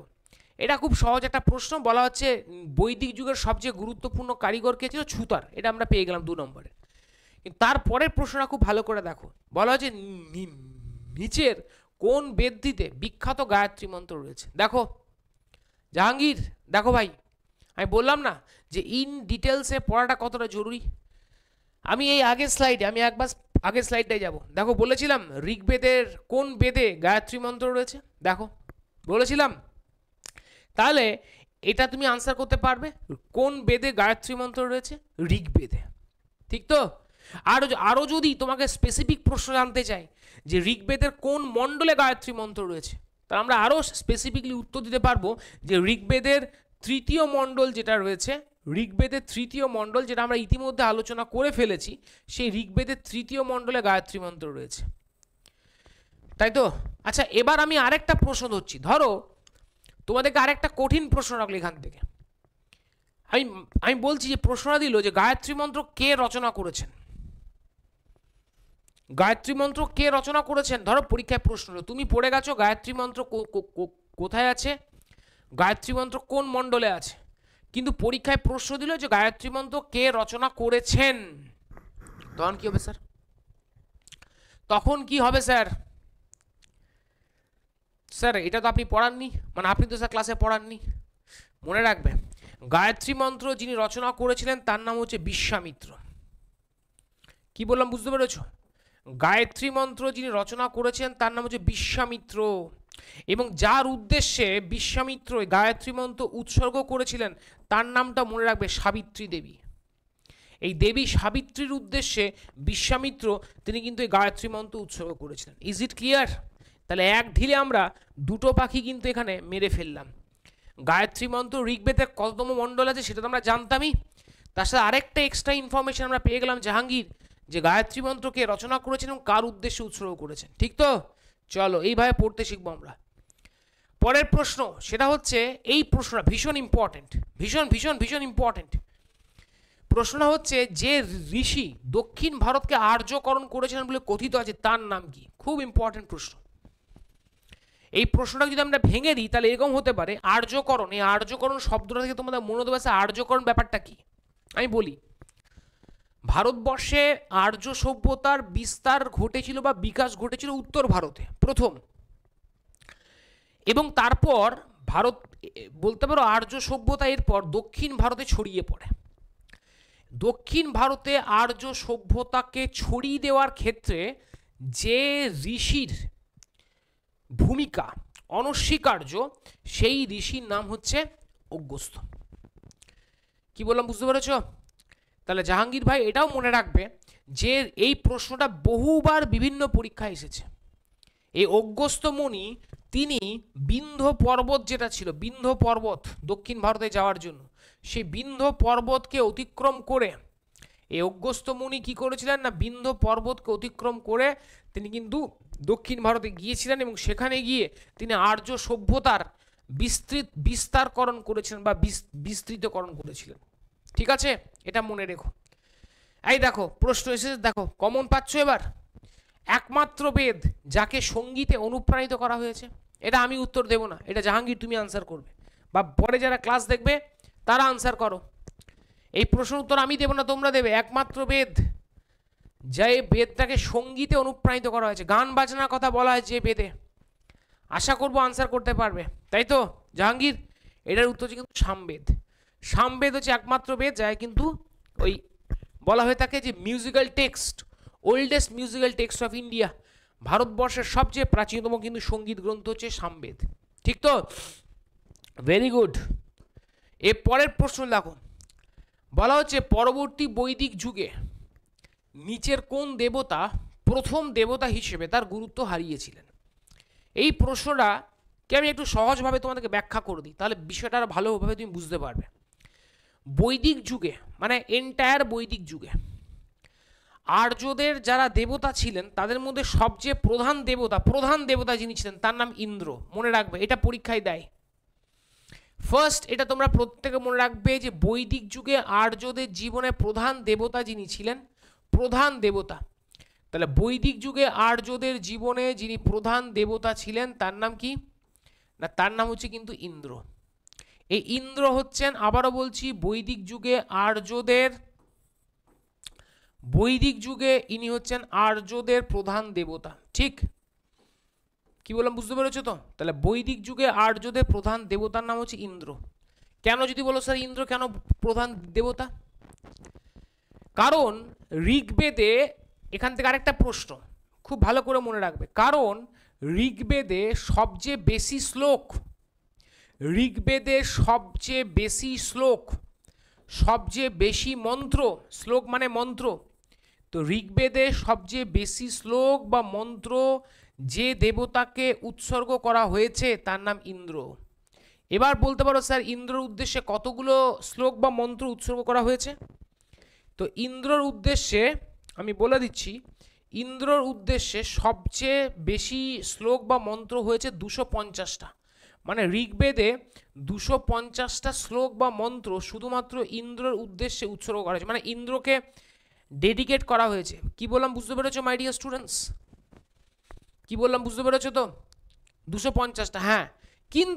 কিন্তু এখানে আর একটা কিন্তু আছে। কিন্তু হচ্ছে এটাই, ইন্দ্রর উদ্দেশ্যে যতই সবচেয়ে বেশি শ্লোক বা মন্ত্র উৎসর্গ করা হোক, ইন্দ্র কিন্তু প্রধান দেবতা হতে পারেন, কিন্তু বৈদিক যুগে আর্যদের দেবতাদের রাজা যিনি ছিলেন, যদি বলে দেবতাদের রাজা কে ছিলেন, এটা পরীক্ষায় আসে। বৈদিক যুগে দেবতাদের রাজা কে ছিলেন, এই দেবতাদের রাজা যখন আসে তখন কিন্তু লোকজন ইন্দ্রকে দাগ দিয়ে দেয়, না, Indra is not the right answer. ভালো করে বোঝো, ইন্দ্র হচ্ছেন প্রধান দেবতা যার উদ্দেশ্যে সবচেয়ে বেশি শ্লোক উৎসর্গ করা হয়েছে, তারপরও কিন্তু বৈদিক যুগে আর্যদের প্রধান দেবতাদের রাজা ইন্দ্র নন। তা তোমরা আমাকে বলতে পারো স্যার আপনি হেয়ালি না করে এবার বলে দিন বৈদিক যুগে দেবতাদের রাজা কে ছিলেন। মনে রাখবে বৈদিক যুগে যিনি দেবতাদের রাজা ছিলেন তার নাম হচ্ছে বরুণ। এই যে বরুণ, তাহলে এই যে এখানে প্রশ্ন দেওয়া আছে না, যে পরবর্তী বৈদিক যুগে নিচের কোন দেবতা, আমি প্রথম দেবতা এই শব্দটা যদি কেটে দিই, রাজা হিসেবে তার গুরুত্ব হারিয়েছিলেন, আমি প্রথম দেবতারা শব্দটা কেটে দিয়ে যদি লিখে দিই যে রাজা হিসেবে তার গুরুত্ব হারিয়েছিলেন, তার উত্তর হয় বরুণ। বোঝাতে পেরেছি ভাই জাহাঙ্গীর ভাইজান? আশা করি বোঝাতে পেরেছি প্রশ্নটা। এই জায়গাটা কিন্তু ভালো করে মনে রাখবে। তাহলে এবার তুমি আমাকে প্রশ্ন করতে পারো বা তোমরা আমাকে প্রশ্ন করতে পারো, স্যার আপনি বলছেন যে বৈদিক যুগে আর্যদের দেবতাদের যিনি রাজা ছিলেন তিনি হচ্ছেন বরুণ, স্যার মানলাম। স্যার এখানে যে প্রশ্নটা দিয়েছে পরবর্তী বৈদিক যুগে কোন দেবতা তার রাজা হিসেবে তার পদটা হারান বা তার গুরুত্ব নেন, সেটা স্যার বরুণ, মানলাম। তাহলে স্যার বরুণ যদি পরবর্তী বৈদিক যুগে তার গুরুত্ব হারান রাজা হিসেবে, তাহলে তো ডেফিনেটলি পরবর্তী বৈদিক যুগে আর্যরা কাউকে না কাউকে কোনো না কোনো দেবতাকে তাদের রাজা বানিয়েছিল, তাহলে সেটা স্যার কোন দেবতা? ঠিক, বৈদিক যুগে আর্যদের যদি রাজা হয়ে থাকেন, দেবতাদের রাজা হয়ে থাকেন বরুণ, তাহলে স্যার পরবর্তী বৈদিক যুগে কোন দেবতা আর্যদের রাজা হয়েছিলেন? মনে রাখবে পরবর্তী বৈদিক যুগে যে দেবতা আর্যদের রাজা হয়েছিলেন তার নাম হচ্ছে অগ্নি। খাতায় লিখে রেখে দাও জাহাঙ্গীর, খাতায় লিখে রেখে দাও অগ্নি। এই অগ্নি হচ্ছেন পরবর্তী বৈদিক যুগ, আমরা যেটাকে বলতে পারি লেটার ভেদিক পিরিয়ড, এই পরবর্তী বৈদিক যুগে যে দেবতা আর্যদের রাজা হয়েছিলেন তার নাম হচ্ছে কিন্তু অগ্নি। আমি কি বোঝাতে পেরেছি? আশা করব আমি বোঝাতে পেরেছি মাই dear students. This is the fact. Clear? তাহলে একটা প্রশ্ন সেখান থেকে তিনটে উত্তর, কি বললাম, একটা প্রশ্ন সেখান থেকে তিনটে উত্তর, চারটে উত্তর, এইভাবে পড়তে শিখবে। আমি আবারও বলছি, তোমরা কিন্তু এটা কোনো কলেজ বা বিশ্ববিদ্যালয়ের পরীক্ষা দিতে যাচ্ছ না, তোমরা যে পরীক্ষাটা দিতে যাচ্ছ সেটা চাকরির পরীক্ষা। এখানে কিন্তু 0.1 নাম্বারের যদি হেরফের হয়, তুমি 2000 জন কি 20,000 জনের তলায় কিন্তু চলে যাওয়ার সম্ভাবনা রয়েছে। তাই এক্ষেত্রে এই চাকরির পরীক্ষার ক্ষেত্রে পড়াশোনাতে ভীষণ তোমাদের মনোযোগী হতে হবে, এবং যে জায়গাটুকু পড়বে সেটা সলিড পড়বে, যেন এমনভাবে পড়বে পরে যেন ওই জায়গা থেকে এমন কোনো প্রশ্ন এলো যেটা তুমি করতে পারলে না, এই আফসোসটা তোমার না হয়। তাহলে এই দৃষ্টিভঙ্গি থেকে আমি কিন্তু তোমাদের পড়ানোর চেষ্টা করছি, তোমরা কিন্তু আশা করবে পড়াটাকে এনজয় করছো। তাহলে এই হচ্ছে আর্যদের দেবতাদের জায়গা, বুঝতে পেরেছো কি বললাম? এবার এখানে প্রধান দেবতা ইন্দ্র, একদম। এবার এখানে আরেকটা জিনিস খুব ভালো করে বুঝতে হবে জাহাঙ্গীর, এবার এখানে আরেকটা জিনিস খুব ভালো করে তোমাকে বুঝতে হবে। সেই জিনিসটা কি? সেই জিনিসটা হচ্ছে এটাই যে বৈদিক যুগে এই যে আর্যদের দেবতাদের কথা আমি আলোচনা করলাম, বৈদিক যুগে যে দুজন দেবতা, বৈদিক যুগে যে দুজন দেবতা তাদের ইম্পর্টেন্স, তাদের গুরুত্ব হারিয়েছিলেন, সেই দুজন দেবতার নাম কি জানো? মনে রাখবে, বৈদিক যুগে যে দুজন দেবতা তাদের ইম্পর্টেন্স, গুরুত্ব হারিয়েছেন, তাদের মধ্যে একজনের নাম ছিল রুদ্র। এই যে রুদ্র, এই রুদ্রকে আমরা পরবর্তীতে শিব বলতে পারি, এবং আরেকজন দেবতার নাম ছিল কিন্তু বিষ্ণু। সো রুদ্র এবং বিষ্ণু এই দুজন দেবতা, রুদ্র এবং বিষ্ণু এই দুজন দেবতা আমরা বলতে পারি বৈদিক যুগে তাদের ইম্পর্টেন্স বা তাদের গুরুত্ব কিন্তু হারিয়েছিল। যদিও পরবর্তীকালে আমাদের ভারতবর্ষের যে হিন্দু মাইথোলজি, সেখানে কিন্তু এই দুজন দেবতাই মানে রুদ্র আর বিষ্ণুরই কিন্তু সবচেয়ে বেশি গুরুত্ব বাড়বে। ইন্দ্র, বরুণ বা অগ্নির মতো দেবতাদের কিন্তু কার্যত বলা যেতে পারে গুরুত্ব তারা কিন্তু হারিয়ে ফেলবে। Whatever, this is the fact. আশা করি বোঝাতে পেরেছি। এর পরের প্রশ্ন দেখো, বৈদিক যুগে আর্যদের প্রধান খাদ্য কী ছিল? তো বৈদিক যুগে আর্যদের প্রধান খাদ্য দুধ এবং দুগ্ধজাত বিভিন্ন পণ্য, মানে দুধ থেকে যে সমস্ত খাদ্য সামগ্রী তৈরি হতো সেটা ছিল আর্যদের প্রধান খাদ্য। আশা করবো এই স্লাইডে যা যা ইনফো দিয়েছি সেগুলো তোমরা প্রত্যেকে লিখে নিতে পেরেছো এবং বিষয়টা বুঝতে পেরেছো। চলো চলে যাবো নেক্সট কোয়েশ্চেন্সে। নেক্সট কোয়েশ্চেন যেটা রয়েছে খুব ভালো করে দেখো, সেটা হচ্ছে এই প্রশ্নটা দারুণ একটা প্রশ্ন, কিন্তু একটা দারুণ প্রশ্ন। প্রশ্নটা হচ্ছে এটাই যে আর্যদের আদি বাসস্থান কোথায় ছিল, তাই তো? এখানে প্রশ্নটা দেওয়া হয়েছে যে আর্য উপজাতিদের আদি বসতি কোথায় ছিল। ভালো কথা, আর্য উপজাতিদের আদি বসতি কোথায় ছিল, ভালো কথা। তাহলে আর্য উপজাতিদের আদি বসতি কোথায় ছিল এটা বলতে গিয়ে উত্তর কি দেওয়া আছে দেখো আমার বইতে, আমার পিপিটিতে যেটা আনসার দেওয়া আছে সেটা সপ্ত সিন্ধু অঞ্চল, ঠিক? তাহলে জাহাঙ্গীর এবার তুমি আমাকে একটা প্রশ্ন করতে পারো, তুমি কেন, পরবর্তীতে যারা যারা এই ক্লাসটা দেখবে তারাই প্রশ্ন করবে যে স্যার আপনি বলছেন যে আর্যদের আদি বাসস্থান কোথায় ছিল, আপনি বলেন সপ্ত সিন্ধু অঞ্চল। ভালো কথা স্যার, বুঝলাম, কিন্তু স্যার এই সপ্ত সিন্ধু অঞ্চল বেসিক্যালি কোথায় অবস্থিত যদি স্যার সেটা না বলেন তাহলে আমরা জানবোটা কী করে স্যার? তাহলে সপ্ত সিন্ধু অঞ্চল, এই যে অঞ্চলটা রয়েছে, এই অঞ্চলটা অ্যাকচুয়ালি কোথায় সেটা আমাদের বোঝা দরকার, তাই না? প্রথমত বলে রাখি জাহাঙ্গীর, এটা তোমরা জানো WBCS বলে একটা পরীক্ষা হয়। WBCS আমাদের পশ্চিমবঙ্গের সবচেয়ে বড় সরকারি চাকরির পরীক্ষা, ওয়েস্ট বেঙ্গল সিভিল সার্ভিস। তো এই WBCS পরীক্ষাতেও কিন্তু এই প্রশ্নটা দিয়েছিল যে কোন ঐতিহাসিক বলেছেন যে আর্যদের আদি বাসস্থান ছিল সপ্ত সিন্ধু অঞ্চল, ঠিক? কোন ঐতিহাসিক বলেছেন? তো মনে রাখবে এখানে আমি বলে দিই, যে ঐতিহাসিক বলেছেন যে আর্যদের আদি বাসস্থান ছিল সপ্ত সিন্ধু অঞ্চল তার নাম হচ্ছে অম্বিকাচরণ দাস বা এসি দাস।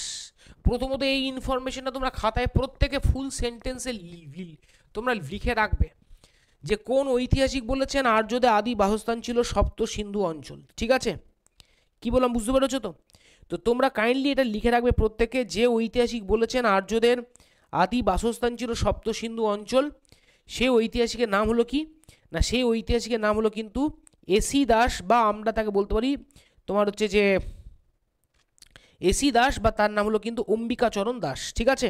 এটা হচ্ছে ঘটনা নাম্বার 1।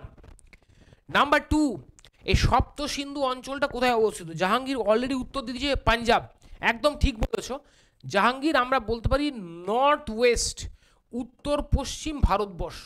এই উত্তর পশ্চিম ভারতবর্ষের মধ্যে কিন্তু পড়ছে পাঞ্জাব।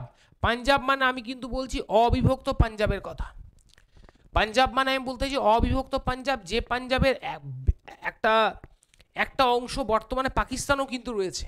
তারা পাকিস্তান পাঞ্জাব আর বর্তমানে ভারতের ভেতর যে পাঞ্জাব রয়েছে, এই দুটো অঞ্চল, যে অঞ্চলটা বেসিক্যালি ভারত ভাগ হওয়ার আগে, স্বাধীনতার আগে উত্তর পশ্চিম সীমান্ত প্রদেশ বলে পরিচিত ছিল, সেখানেই এই সপ্ত সিন্ধু অঞ্চলটা কিন্তু অবস্থিত। কি বললাম বুঝতে পেরেছো? এবার এই অঞ্চলটার নাম সপ্ত সিন্ধু কেন? সপ্তসিন্ধু কেন সেটা জেনে রাখো। দুটো নদী রয়েছে বৈদিক যুগে, প্রধান দুটো নদী, তার মধ্যে একটা নদীর নাম হচ্ছে ইন্দাস। এই ইন্দাস নদীর বর্তমান নাম হচ্ছে সিন্ধু নদ। ঠিক, সিন্ধু নদী, কি বললাম বুঝতে পেরেছো? তার মানে, এবং আরেকটা নদীর নাম হচ্ছে সরস্বতী নদী। তাহলে একটা হচ্ছে সিন্ধু নদী এবং সরস্বতী নদী। এই যে এবার এই যে সরস্বতী নদী যেটা আমি লিখেছি, এই নদীটা আজকে আর নেই বর্তমানে পৃথিবীতে, মানে বর্তমানে ভারতবর্ষে। সরস্বতী নদী অধুনা লুপ্ত হয়ে গেছে। এই যে সরস্বতী নদী রয়েছে, এই সরস্বতী নদীকে ঋগ্বেদে বলা হয়েছে নদী তমা। কি বলা হয়েছে? ঋগ্বেদে সরস্বতী নদীকে বলা হয়েছে নদী তমা। কি বললাম বুঝতে পেরেছো? সরস্বতী নদীকে কি বলা হয়েছে? নদী তমা। এই নদী তমার অর্থ কি জাহাঙ্গীর? নদী তো আমার যে শ্রেষ্ঠ নদী। তাহলে এটা আমাদের পরীক্ষায় প্রশ্ন দেয় যে সেটা হচ্ছে কোন নদীকে ঋগ্বেদে নদীতমা বা শ্রেষ্ঠ নদী বলা হয়েছে। তো আশা করবো আমরা প্রত্যেকে আনসার করতে পারবো। এবার এই যে সিন্ধু নদী, এই সিন্ধু নদী হচ্ছে ঋগ্বেদে একমাত্র নদী যে নদীটার নাম সবচেয়ে বেশি বার ঋগ্বেদে উল্লিখিত হয়েছে। কি বললাম? যে নদীটার নাম সবচেয়ে বেশি বার উল্লিখিত হয়েছে ঋগ্বেদে। তা কাইন্ডলি তোমরা এটা প্রত্যেকে মনে রাখবে, যে নদীটার নাম ঋগ্বেদে সবচেয়ে বেশি, যে নদীটার নাম ঋগ্বেদে সবচেয়ে বেশি উল্লিখিত হয়েছে সেই নদীটার নাম হচ্ছে সিন্ধু নদী। এটা কিন্তু আমি আবারও মনে করিয়ে দিচ্ছি, WBCS পরীক্ষায় এসেছে। তাই তোমাদের WBP এসআই এর মেন্সের পরীক্ষা তো কিন্তু আসতে পারে। এখান থেকে কতগুলো প্রশ্ন পেলে? প্রথমত, কোন ঐতিহাসিক বলেছেন আর্যদের আদি বাসস্থান সপ্তসিন্ধু অঞ্চল? উত্তর করতে পারবে? যদি বলে এই সপ্তসিন্ধু অঞ্চল বর্তমান ভারতবর্ষে কোথায় অবস্থিত? উত্তর পশ্চিম ভারতবর্ষ। যদি বলে যে কোন নদীকে ঋগ্বেদে নদীতমা বলা হয়েছে? সরস্বতী নদী। যদি বলে যে কোন নদীর নাম ঋগ্বেদে সবচেয়ে বেশিবার উল্লিখিত হয়েছে, সেটা হচ্ছে কিন্তু সিন্ধু নদী। ঠিক তো? এই পর্যন্ত সবকটা প্রশ্ন তোমরা আশা করি বুঝতে পেরেছো। কিন্তু এখানেও একটা প্রশ্ন আছে, সপ্তসিন্ধু।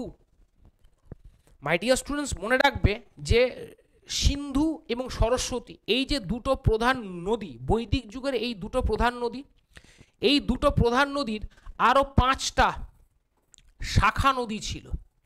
এই দুটো প্রধান নদী এবং এই দুটো প্রধান নদীর আরও 5টা শাখা নদী ছিল। এবার আমাদের কাজ কি হবে? এই 5টা শাখা নদীর নাম খাতায় কিন্তু লিখে নেওয়া। 5টা শাখা নদীর মধ্যে একটা নদীর নাম ছিল চেনাব, একটা নদীর নাম ছিল তোমার ঝিলাম।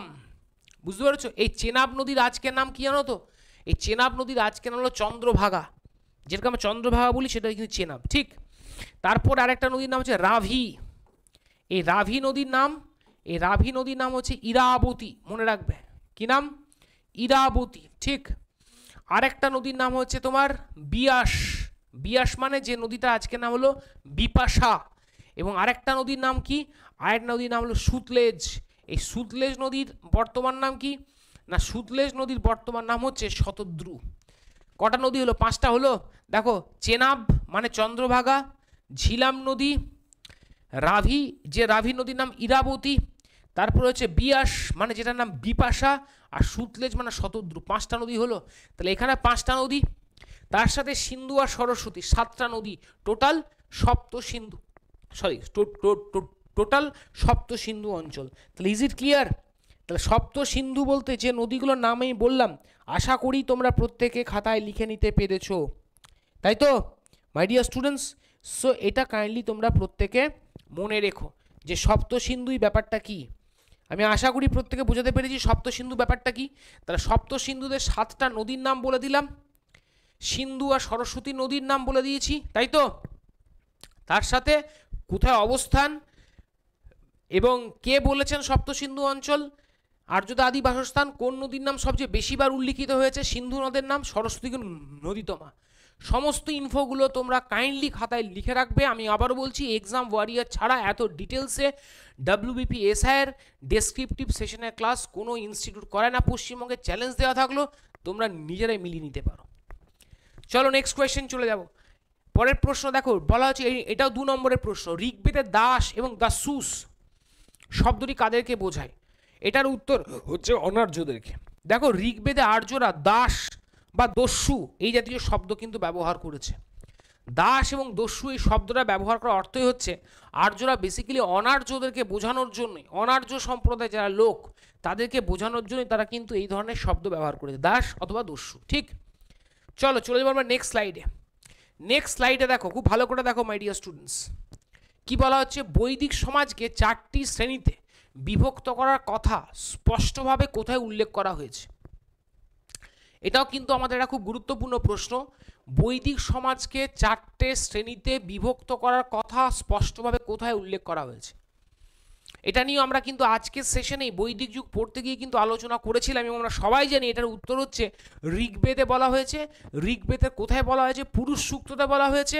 আর এই পুরুষ সূক্ত ঋগ্বেদের কোথায় অবস্থিত আমরা সবাই জানি। আরেকবার তোমাদেরকে স্মরণ করিয়ে দিই, পুরুষ সূক্ত হচ্ছে ঋগ্বেদের যে 10ম মণ্ডল, সেই ঋগ্বেদের 10ম মণ্ডলে এই পুরুষ সূক্ত কিন্তু অবস্থিত। ঠিক বললাম?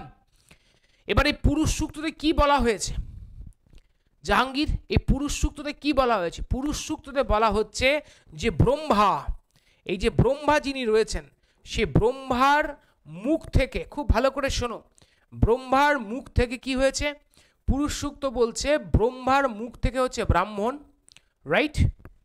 ব্রহ্মার হাত থেকে হচ্ছে তোমার ক্ষত্রিয়া, ঠিক আছে, হলো ক্ষত্রিয়। আচ্ছা, ব্রহ্মার তোমার হচ্ছে উরু থেকে, উরু, এই উরু থেকে হচ্ছে তোমার বৈশ্য, ঠিক আছে, হলো। আর তোমার হচ্ছে পদতল থেকে, মানে পায়ের তলা থেকে যাদের জন্ম হয়েছে, দাঁড়াও, এবং বৈশ্য হলো তো, বৈশ্যের পর বলা হচ্ছে যে পদতল যেটা রয়েছে, সেই পদতল থেকে যার জন্ম হয়েছে তার নাম কি না, তার নাম হচ্ছে কিন্তু শূদ্র। এই হচ্ছে 4টে ভাগ সমাজের। তাহলে দেখো, ব্রহ্মার মুখ থেকে হচ্ছে ব্রাহ্মণ, এটা একটা ভাগ, ঠিক আছে, হাত থেকে হচ্ছে ক্ষত্রিয়া, এটা একটা ভাগ, উরু থেকে হচ্ছে বৈশ্য, এটা একটা ভাগ, আর পদতল থেকে শূদ্র। এই যে জাতিভেদ প্রথা, আমাদের সমাজ যে 4টে ভাগে বিভক্ত হয়ে গিয়েছিল, ব্রাহ্মণ, ক্ষত্রিয়, বৈশ্য, শূদ্র, এই 4টে ভাগের কথা ঋগ্বেদের 10ম মণ্ডলে পুরুষ সূক্তে কিন্তু পরিষ্কার বলা হয়েছে। মনে থাকবে এটা এটা কিন্তু কিন্তু কিন্তু কিন্তু এখানে আরেকটা কনফিউশন করার মতন প্রশ্ন আসে। সেই প্রশ্নটা কি জানো তো? প্রশ্নটা দেয় যে এই যে ঋগ্বেদের ধরো জাতিভেদ প্রথা, সমাজ 4টে ভাগে বিভক্ত, এই যে জাতিভেদ প্রথার কথাটা বলা হয়, এই জাতিভেদ প্রথাটা কোন আমলে গড়ে উঠেছিল, মানে পরবর্তী বৈদিক যুগে নাকি আদি বৈদিক যুগ? এখানে একটা ক্লিয়ার করে আমি আজকের সেশনে একদম ক্লিয়ার করে দিচ্ছি তোমাদেরকে। বৈদিক যুগ মানে আমরা যেটাকে বলতে পারি আদি বৈদিক যুগ।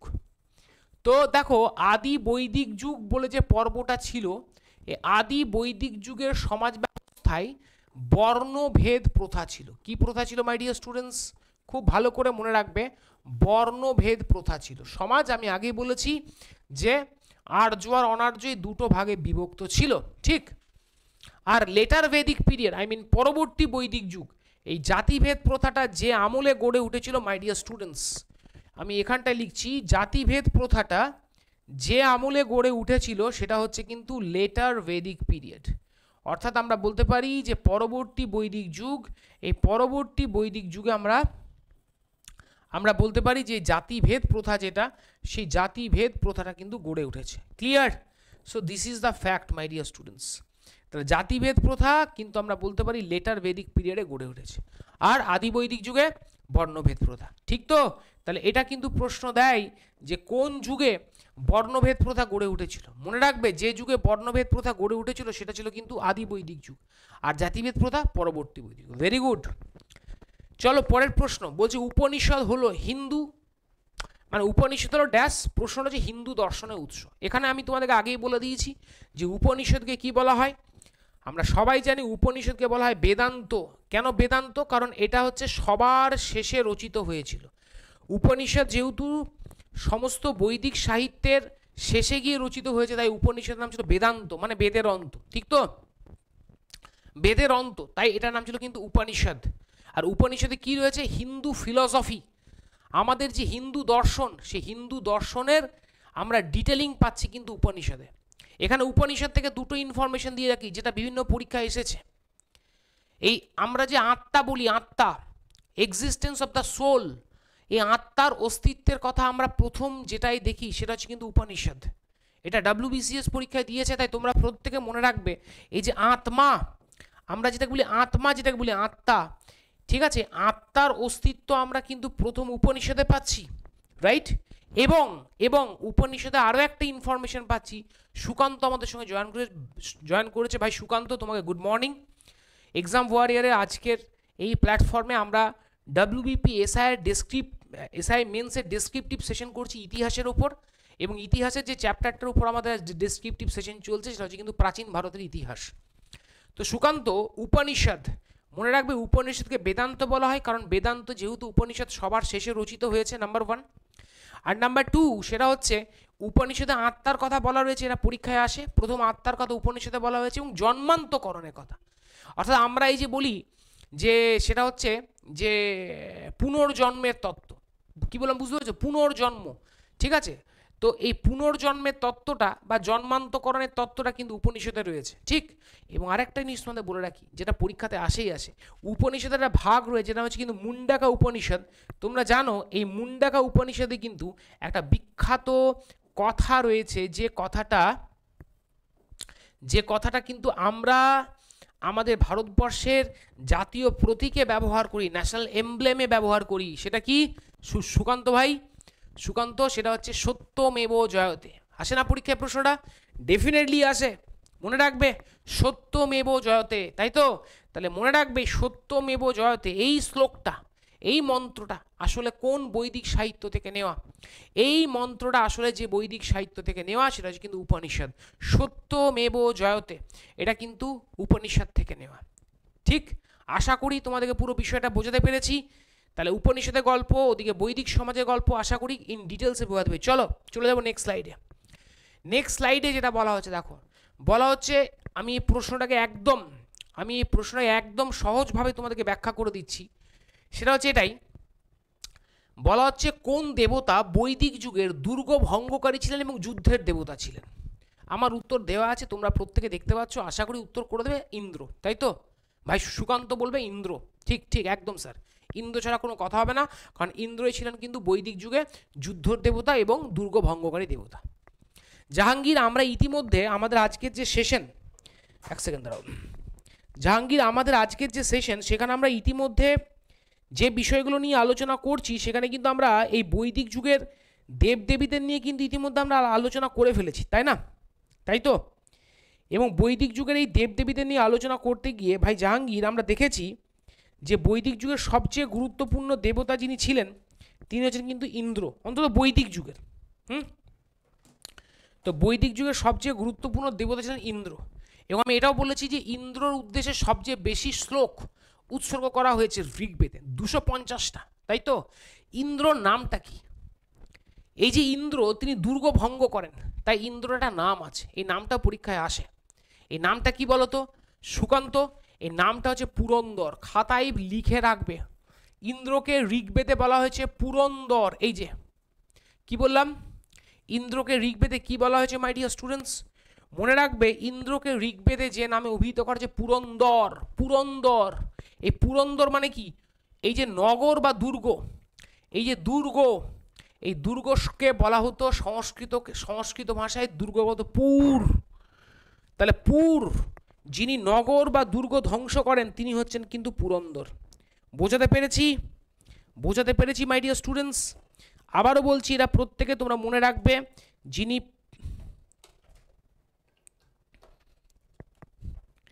যিনি পুর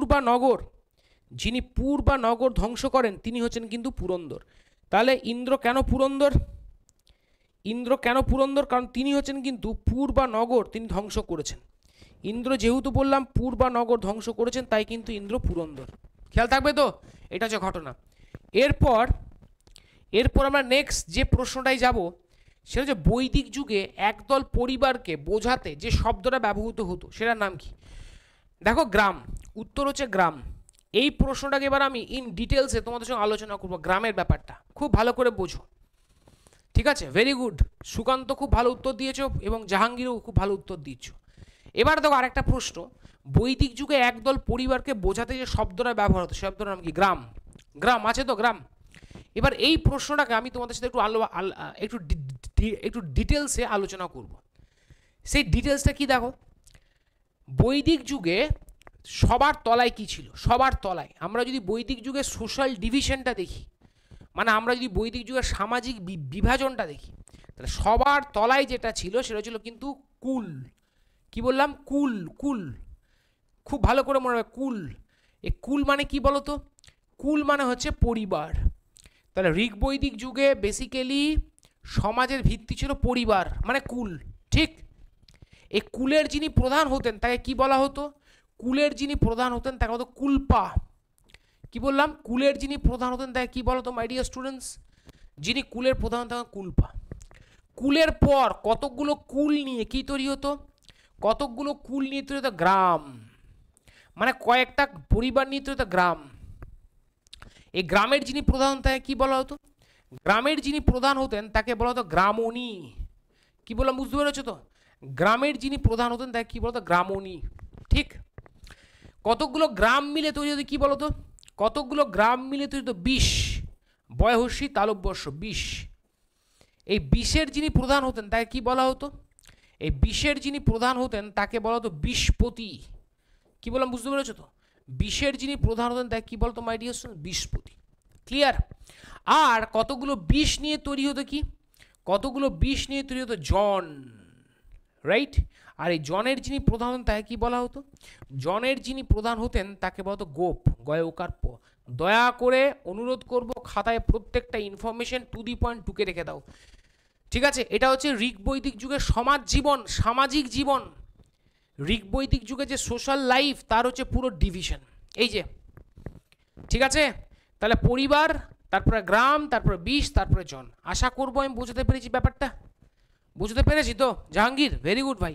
জনের প্রধান কথা গোপ বলা হতো। এই হচ্ছে ঋগ বৈদিক যুগের সোশ্যাল ডিভিশন বা ফ্যামিলি সোশ্যাল ডিভিশন। চলো চলো নেক্সট কোয়েশ্চেন্সে।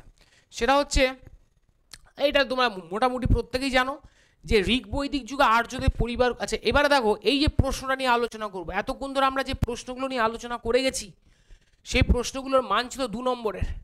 এবার কিন্তু আমরা যে প্রশ্নটা নিয়ে আলোচনা করব সেই প্রশ্নটার নাম্বার হচ্ছে 4 নম্বরের।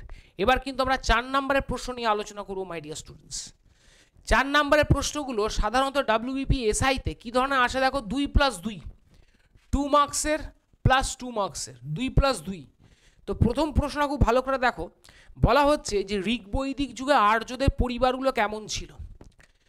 তোমাদেরকে প্রথমত বলে রাখি ভাই, যারা আমার সঙ্গে ক্লাসে রয়েছে আজকে বা যারা পরে ক্লাস দেখবে, বৈদিক যুগের সাথে তোমার হরপ্পা সভ্যতার সবচেয়ে বড় পার্থক্যটা কী ছিল জানো? আমি যখন তোমাদের হরপ্পা সভ্যতাটা এই এক্সাম ওয়ারিয়ারের প্ল্যাটফর্মে পড়িয়েছিলাম তখন বলেছিলাম যে হরপ্পা সভ্যতা, এই হরপ্পা সভ্যতা হচ্ছে মাতৃতান্ত্রিক সভ্যতা। বলেছিলাম, আমি বলেছিলাম যে হরপ্পা সভ্যতা হচ্ছে মাতৃতান্ত্রিক সভ্যতা।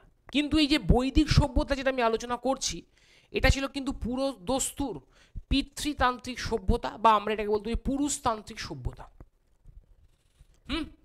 এবার যে সভ্যতা হচ্ছে পুরুষতান্ত্রিক বা যে সভ্যতা পিতৃতান্ত্রিক, স্বাভাবিকভাবেই যে প্রশ্নটা ঘুরে ফিরে আসে মাই ডিয়ার স্টুডেন্টস, যেহেতু এটা হচ্ছে পিতৃতান্ত্রিক তাই এই সভ্যতায় মানে এই বৈদিক যুগের সমাজে পুরুষদের প্রাধান্য থাকবে এটা বলা বাহুল্য।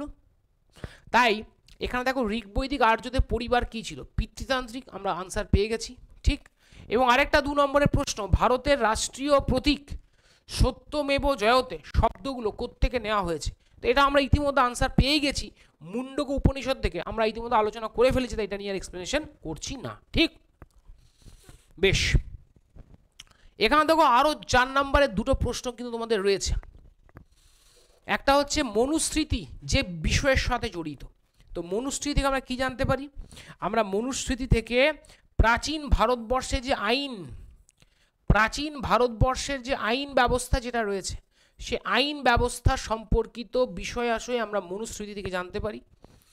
আর নিচের কোন বেদটি হচ্ছে প্রাচীনতম বেদ? মনে রাখবে সবচেয়ে প্রাচীনতম বেদের নাম হচ্ছে কিন্তু ঋগ্বেদ। এটা নিয়ে আমরা ইতিমধ্যে আলোচনা করেছি, তাই এক্সপ্লেনেশন আমি কিন্তু যাচ্ছি না।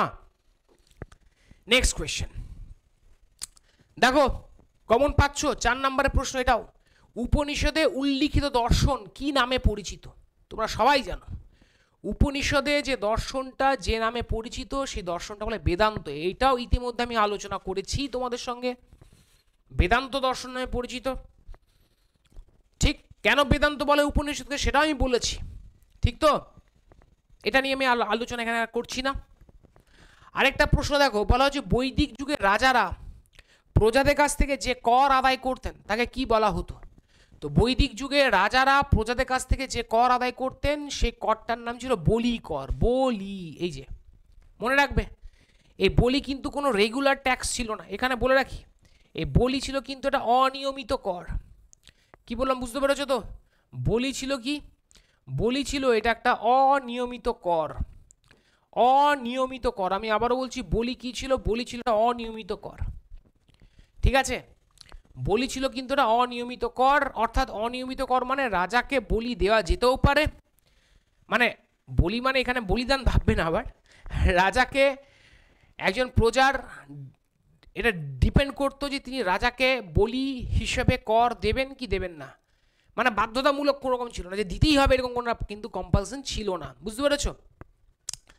আচ্ছা, এবার দেখো আরেকটা প্রশ্ন, খুব দারুণ প্রশ্ন। গার্গী, এটা মৈত্রেয়ী হবে, মৈত্রেয় হয়ে গেছে, আমি এখানে ভালো করে লিখে দিচ্ছি যা তোমরা বুঝতে পারো। গার্গী, তারপর হচ্ছে মৈত্রেয়ী।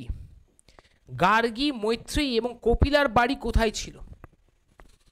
ঠিক আছে, এই গার্গী, মৈত্রেয়ী আর কপিলা কারা, এদের সম্পর্কে দুই এক লাইন বলবো, কারণ পরীক্ষায় আসতে পারে প্রশ্নটা।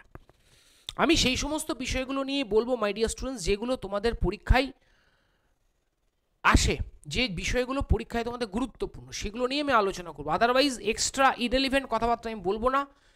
কেন বলবো না? কারণ একটাই, তার কারণ একটাই, কারণ তোমরা এখানে জাস্ট চাকরিটা পেতে এসেছো, চাকরি পাওয়াটাই তোমাদের প্রধান লক্ষ্য, ঠিক আছে? ইতিহাসে জ্ঞান অর্জন করার জন্য সময় অনেক আছে জীবনে, সেই সময় করে নেবে। তো যে কথাটা বলছিলাম, দেখো এই যে পুরো বৈদিক যুগ, ভাই এই যে পুরো বৈদিক যুগের কথা আমরা আলোচনা করছি, এই এন্টায়ার বৈদিক যুগে বলতে পারো, যেহেতু এই বৈদিক যুগ ছিল পুরোপুরি পুরুষতান্ত্রিক একটা যুগ, পুরোপুরি পিতৃতান্ত্রিক একটা সভ্যতা, তো স্বাভাবিকভাবেই এক্ষেত্রে যে বিষয়টা খুব গুরুত্বপূর্ণ বলে আমার ব্যক্তিগতভাবে মনে হয় সেটা হচ্ছে এটাই যে যে এই বৈদিক যুগে, মাই ডিয়ার স্টুডেন্টস, এই বৈদিক যুগে যেটা হয়েছিল, এই বৈদিক যুগে যেটা হয়েছিল সেটা হচ্ছে বেশ কিছু মহিলাকে আমরা দেখতে পাই যারা কিন্তু এই পুরুষতান্ত্রিকতার প্রতিবন্ধকতাকে কাটিয়ে যারা কিন্তু স্ব ক্ষেত্রে সুপ্রতিষ্ঠিত হয়েছিলেন। তাদের মধ্যে অন্যতম ছিলেন এই গার্গী, এই যে গার্গীর নাম দেওয়া হয়েছে গার্গী, তাদের মধ্যে অন্যতম ছিলেন মৈত্রেয়ী। কি বললাম বুঝতে পেরেছো তো? এই গার্গী এবং মৈত্রেয়ীর নামটা মনে রাখবে, ঠিক আছে? এর পাশাপাশি ছিলেন আরও কয়েকজনের নাম বলা যেতে পারে, যেমন অপালা, অপালা, রাইট? তারপরে হচ্ছেন আরেকজন বিদুষী মহিলা বিশ্ববারা। কি বললাম বুঝতে পেরেছো তো? ঘোষা, ঠিক আছে? ঘোষা, এই যে অপালা, বিশ্ববারা, ঘোষা, লোপামুদ্রা, লোপামুদ্রা, এনারা প্রত্যেকেই মাই ডিয়ার স্টুডেন্টস, এই যে বললাম অপালা, তারপর হচ্ছে বিশ্ববারা, তারপর হচ্ছে ঘোষা, তারপর হচ্ছে লোপামুদ্রা, এই যে মহিষী নারীদের নাম বললাম, এনারা প্রত্যেকে কি করেছিলেন? এনারা প্রত্যেকে কিন্তু বৈদিক যুগের স্ব ক্ষেত্রে, এই যে বললাম পুরুষতান্ত্রিকতার যে পুরুষতান্ত্রিকতা ছিল, সেই পুরুষতান্ত্রিকতাকে অতিক্রম করে তারা কিন্তু নিজেদেরকে স্ব ক্ষেত্রে প্রতিষ্ঠা করেছিলেন, এবং এদেরই একজন ছিলেন এই গার্গী। মাই ডিয়ার স্টুডেন্টস, মনে রাখবে এই গার্গী তিনি কিন্তু একটা বিখ্যাত, মানে বৈদিক যুগের একজন বিখ্যাত ঋষি। হ্যাঁ, তোমার হচ্ছে বৈদিক যুগের বিখ্যাত ঋষি যেমন যাজ্ঞবল্ক্য, সেই যাজ্ঞবল্ক্যকে না এই গার্গী, তিনি একটা বিতর্ক সভা হয়েছিল, সেই বিতর্ক সভাতে এই গার্গী যাজ্ঞবল্ক্যকে কিন্তু ওই বিতর্কের সভায় মানে বিতর্কে হারিয়ে দিয়েছিলেন। তো এটাও আমাদের পরীক্ষায় কিন্তু প্রশ্ন আসে মানে WBCS এসেছে, অন্যান্য কম্পিটিটিভ এক্সামিনেশনও এসেছে যে গার্গী কাকে বিতর্কে হারিয়েছিলেন। তো মনে রাখবে গার্গী যাকে বিতর্কে হারিয়েছিলেন তার নাম হলো কিন্তু যাজ্ঞবল্ক্য। যাজ্ঞবল্ক্য মুনিকে তিনি কিন্তু বিতর্কে হারিয়েছিলেন। এটা কিন্তু পরীক্ষায় আসে জাহাঙ্গীর, তাই এই জায়গাটা কিন্তু ভালো করে মনে রেখো। আমরা চলে যাবো নেক্সট 4 নম্বরের আবার প্রশ্নে। বলা হচ্ছে বেদ, বেদ শব্দের অর্থ কি, আর কোন ঋষি বা পণ্ডিত মূল একক বেদকে 4টি স্বতন্ত্র বেদে পুনর্নির্মাণ করেছিলেন? বেশ, দেখো বেদ, এই বেদ শব্দটা এসেছে, খুব ভালো করে শোনো, আমার পিপিটিতে আনসার কি দেওয়া দেখার দরকার নেই তোমাদের, আমি যেটা বলছি সেটা তোমরা শোনো মন দিয়ে। এই বেদ শব্দটা এসেছে যে ধাতু থেকে, আই মিন যে ধাতুরূপ থেকে, সেটা বিদ। এই বিদ হচ্ছে একটা সংস্কৃত ধাতুরূপ। এই বিদ শব্দ অর্থ কী বলতো? জ্ঞান। তার মানে বেদ শব্দ অর্থ কি পেয়ে গেলাম আমরা বেদ শব্দ অর্থ পেয়ে গেলাম জ্ঞান, ঠিক। এবার একটা সময় মনে করা হতো, কি মনে করা হতো জানো? একটা সময় মনে করা হতো মাই ডিয়ার স্টুডেন্ট, যে বেদ কোনো পুরুষ, বেদ নাকি কোনো পুরুষ রচনা করেননি। কি বললাম? একটা সময় মনে করা হতো, জাহাঙ্গীরকে আমি অনুরোধ করব, জাহাঙ্গীর এগুলো কিন্তু খাতায় ভাই লিখে রাখবে। একটা সময় মনে করা হতো বেদ কোনো পুরুষ রচনা করেননি, সেই কারণের জন্য বেদের একটা নাম ছিল অপৌরুষেয়। কি বললাম বুঝতে পেরেছ? সেই জন্য বেদের একটা নাম ছিল, যেটা সেই বেদের নাম ছিল অপৌরুষেয়। তাহলে একটা সময় পর্যন্ত মনে করা হতো যে বেদ কোনো পুরুষের দ্বারা রচনা করা হয়নি, তাই বেদের একটা নাম ছিল অপৌরুষেয়। খেয়াল থাকবে তো? তাহলে বেদকে অপৌরুষেয় কেন বলা হয়? এটা কিন্তু পরীক্ষায় এসেছে। এবার যদি বলো স্যার কোন পরীক্ষায় এসেছে, এক্স্যাক্টলি আমি বলতে পারবো না কোন পরীক্ষায় এসেছে, কারণ আমার সত্যি মনে নেই। কিন্তু যদি তোমরা ভাবো যে স্যার এমনি বলছেন, তাহলে তোমরা এই প্রশ্নটা, তোমাদের কাছে ইন্টারনেট আছে, গুগল আছে, গুগলে গিয়ে সার্চ করে দেখো দেখিনি এই প্রশ্নটা এসেছে কিনা, যে বেদকে কেন অপৌরুষেয় বলা হয়, প্রমাণ পেয়ে যাবে। ঠিক আছে? তাই এই জন্য যেগুলো পরীক্ষায় এসেছে বা যেগুলো পরীক্ষায় আসতে পারে সেগুলো আমি তোমাদের সঙ্গে কিন্তু আলোচনা করছি। সো মাই ডিয়ার স্টুডেন্টস, বেদকে কেন অপৌরুষেয় বলা হয়? এটা বিশ্বাস করা হতো যে বেদ কোনো পুরুষ বা কোনো দেবতার দ্বারা রচনা নয়, তাই বেদকে অপৌরুষেয় বলা হতো। বেদের আরেকটা নামও কিন্তু রয়েছে, যেটা মনে রাখবে, বেদগুলোকে, এই বেদের প্রথমে কিন্তু কোনো লিখিত উপাদান ছিল না। গুরু শিষ্য পরম্পরায় বেদকে শুনে শুনে কিন্তু মনে রাখা হতো। সেই কারণের জন্য বেদের আরেকটা নাম ছিল শ্রুতি। খেয়াল থাকবে তো? কি বললাম? বেদের আরেকটা নাম ছিল শ্রুতি। আর এই যে 4টে বেদ, বেদকে 4 ভাগে যিনি ভাগ করলেন তার নাম হচ্ছে কিন্তু ব্যাসদেব। ঠিক আছে? ব্যাসদেব।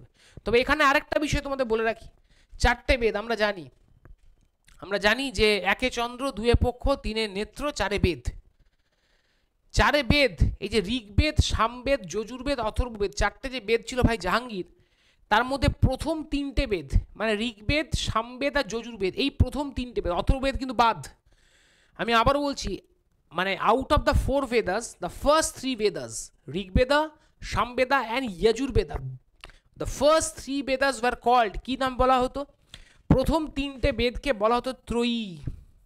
কি বলা হতো মাই ডিয়ার স্টুডেন্টস? ত্রয়ী বা ত্রয়ী বিদ্যা। মনে থাকবে? তাহলে প্রথম 3টে বেদকে হতো ত্রয়ী বা ত্রয়ী বিদ্যা। আমি বোঝাতে পেরেছি? এই ত্রয়ী বিদ্যার মধ্যে কোন 3টে বেদ থাকবে? এই ত্রয়ী বিদ্যার মধ্যে যে 3টে বেদ থাকবে, ঋগ্বেদ, তারপরে হচ্ছে তোমার সামবেদ, আর তারপরে হচ্ছে কিন্তু যজুর্বেদ। এটাও কিন্তু পরীক্ষায় আসা প্রশ্ন, ঠিক, যে ত্রয়ীবিদ্যা বলতে কোনটাকে বলা হয়। তাহলে তোমরা বলতে স্যার অথর্ববেদকে কি স্যার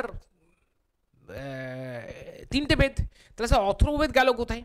আমি এখানে বলে রাখি, অথর্ববেদকে কিন্তু প্রথমে, মনে রাখবে, অথর্ববেদকে কিন্তু প্রথমে বেদ হিসেবে গণ্য করা হতো না।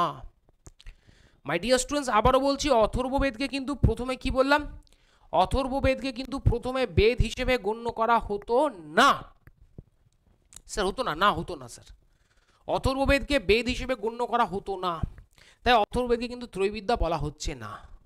বুঝতে পেরেছি? এবং এই ত্রয়ীবিদ্যা শব্দটা প্রথম কোথায় পাওয়া যায়? শতপথ ব্রাহ্মণে। এটাও এখানে আমি মেনশন করে দিলাম। এই ত্রয়ীবিদ্যা শব্দটা প্রথম যেখানে পাওয়া যায় সেটা হচ্ছে শতপথ ব্রাহ্মণ। এই শতপথ ব্রাহ্মণে, ঠিক আছে, এই শতপথ ব্রাহ্মণে আমরা কিন্তু এই ত্রয়ীবিদ্যা কনসেপ্টটা পাই।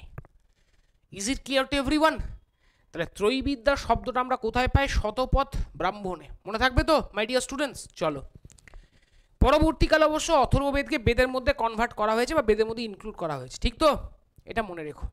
তাহলে এখান থেকে ডিটেলস পেয়ে গেলে। বেদ শব্দের অর্থ, বেদকে কেন অপৌরুষেয় বলা হয়, বেদের নাম কেন শ্রুতি, ত্রয়ীবিদ্যা শব্দটার প্রথম ব্যবহার কোথায় পায়, শতপথ ব্রাহ্মণে, ত্রয়ীবিদ্যার মধ্যে কোন বেদগুলো পড়ছে, ঋগ্বেদ, সামবেদ, যজুর্বেদ, ঠিক, এবং ত্রয়ীবিদ্যা শব্দটার অথর্ব শতপথ ব্রাহ্মণ। আর শতপথ ব্রাহ্মণ থেকে আর একটা প্রশ্ন বলে দিই, এই যে শতপথ ব্রাহ্মণ যেটা লিখেছি, তোমরা জানো আমরা আজকের সেশনে ব্রাহ্মণদেরকে নিয়ে আলোচনা করেছিলাম, মানে ব্রাহ্মণ নামক বৈদিক সাহিত্যটা নিয়ে আলোচনা করেছিলাম, তাই তো মাই ডিয়ার স্টুডেন্টস?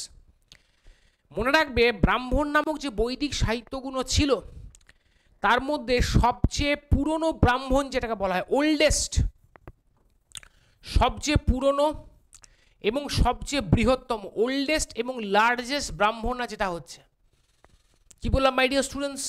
আমি আবারও বলছি, সবচেয়ে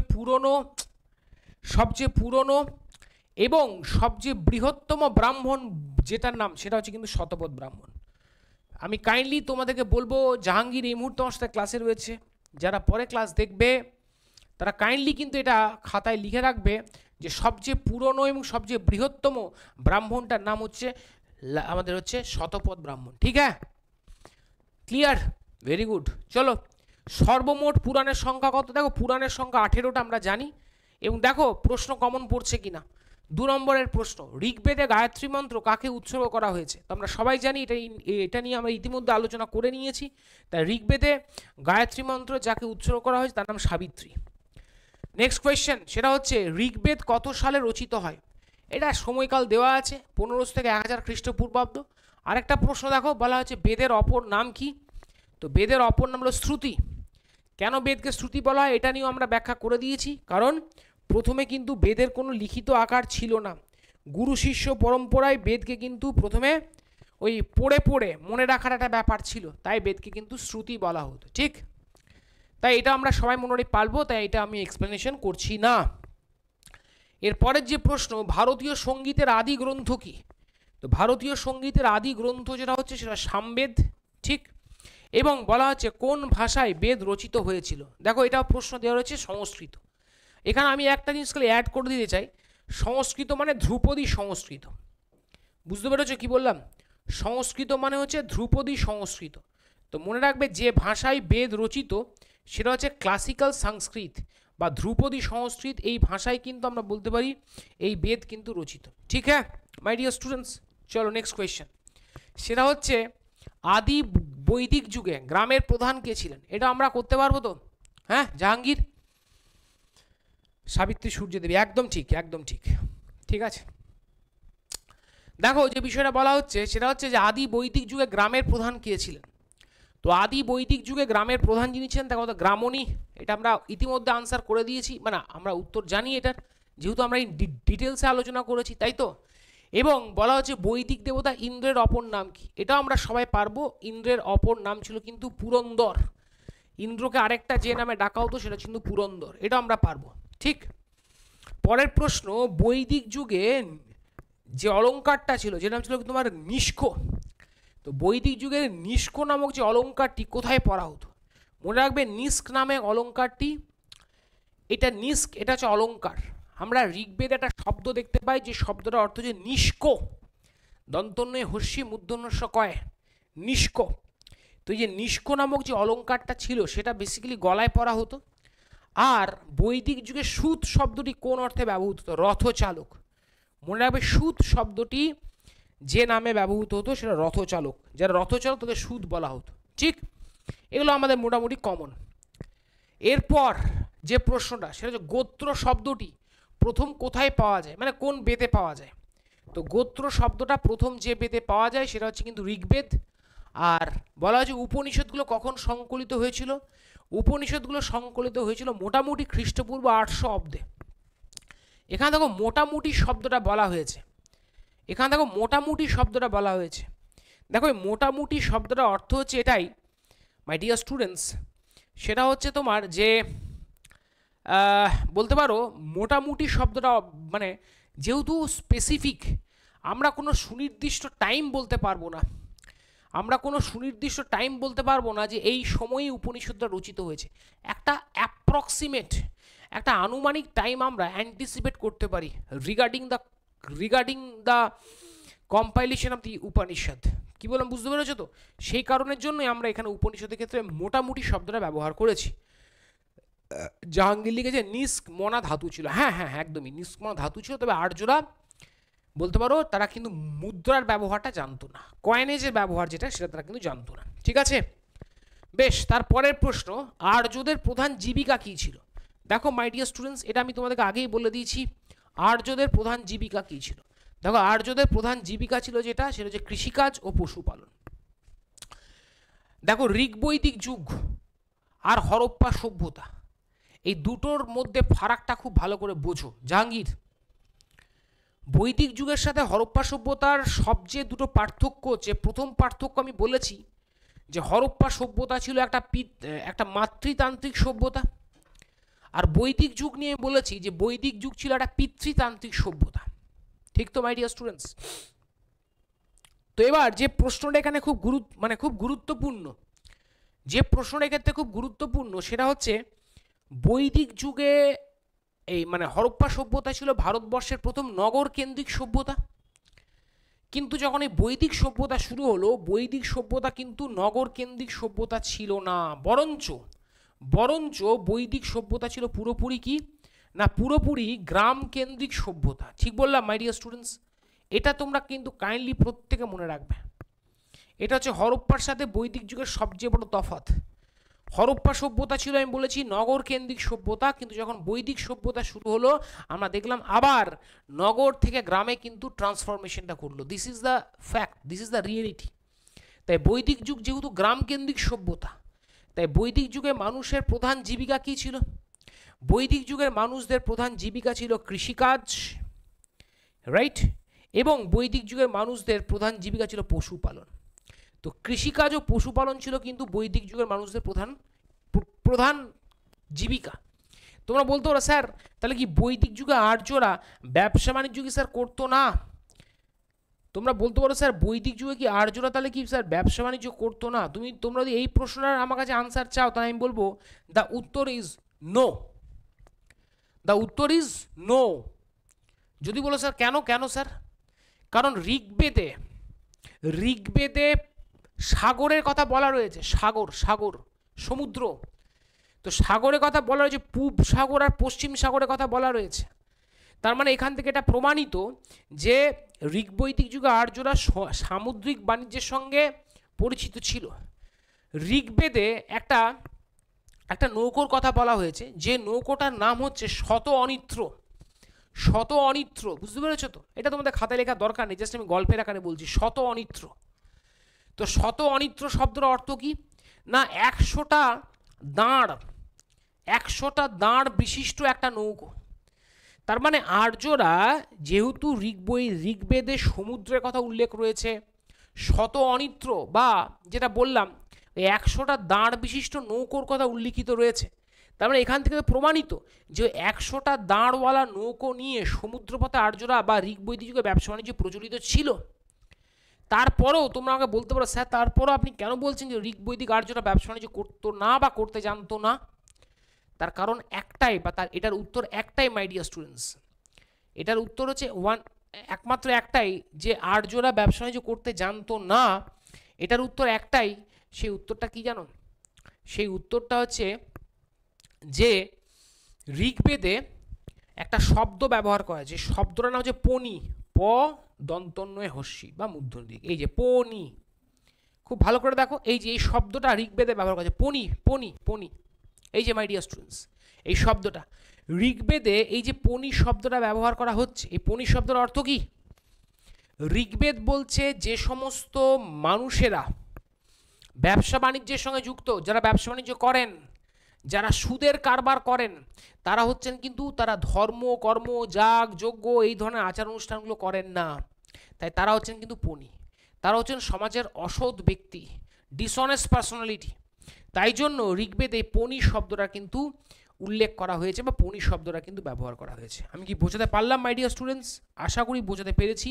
তাই মনে রাখবে ঋগ্বৈদিক যুগে আর্যদের সমাজ ব্যবস্থায় বা আর্যদের জীবনে যেমন জাতিভেদ প্রথা ছিল, তেমনি স্ট্রিক্টলি কোনো ধরনের কোনো ট্রেড বা কমার্স ব্যবসা বাণিজ্যের কাজের সাথেও তুমি যুক্ত হতে পারবে না, সে সম্পর্কিত কিন্তু একটা স্ট্রিক্ট প্রহিবিশন কিন্তু ছিল। ঠিক? তা জাহাঙ্গীর, আমি আশা করি ডিটেলসে বিষয়টা বোঝাতে পেরেছি। চলো নেক্সট স্লাইডে চলে যাব। সেটা হচ্ছে পর্জনা। বৈদিক যুগের কোন দেবতা? বৃষ্টির দেবতাকে পর্জনা বলা হতো। আর বেদের শেষ ভাগে কি বলা হয় এটা আমরা জানি, উপনিষদ। এই উপনিষদের একটা নাম ছিল তোমার বেদান্ত, তাই না? উপনিষদ বা উপনিষদকে আমরা বেদান্ত নামে কিন্তু চিনি, ঠিক? এটা ঘটনা।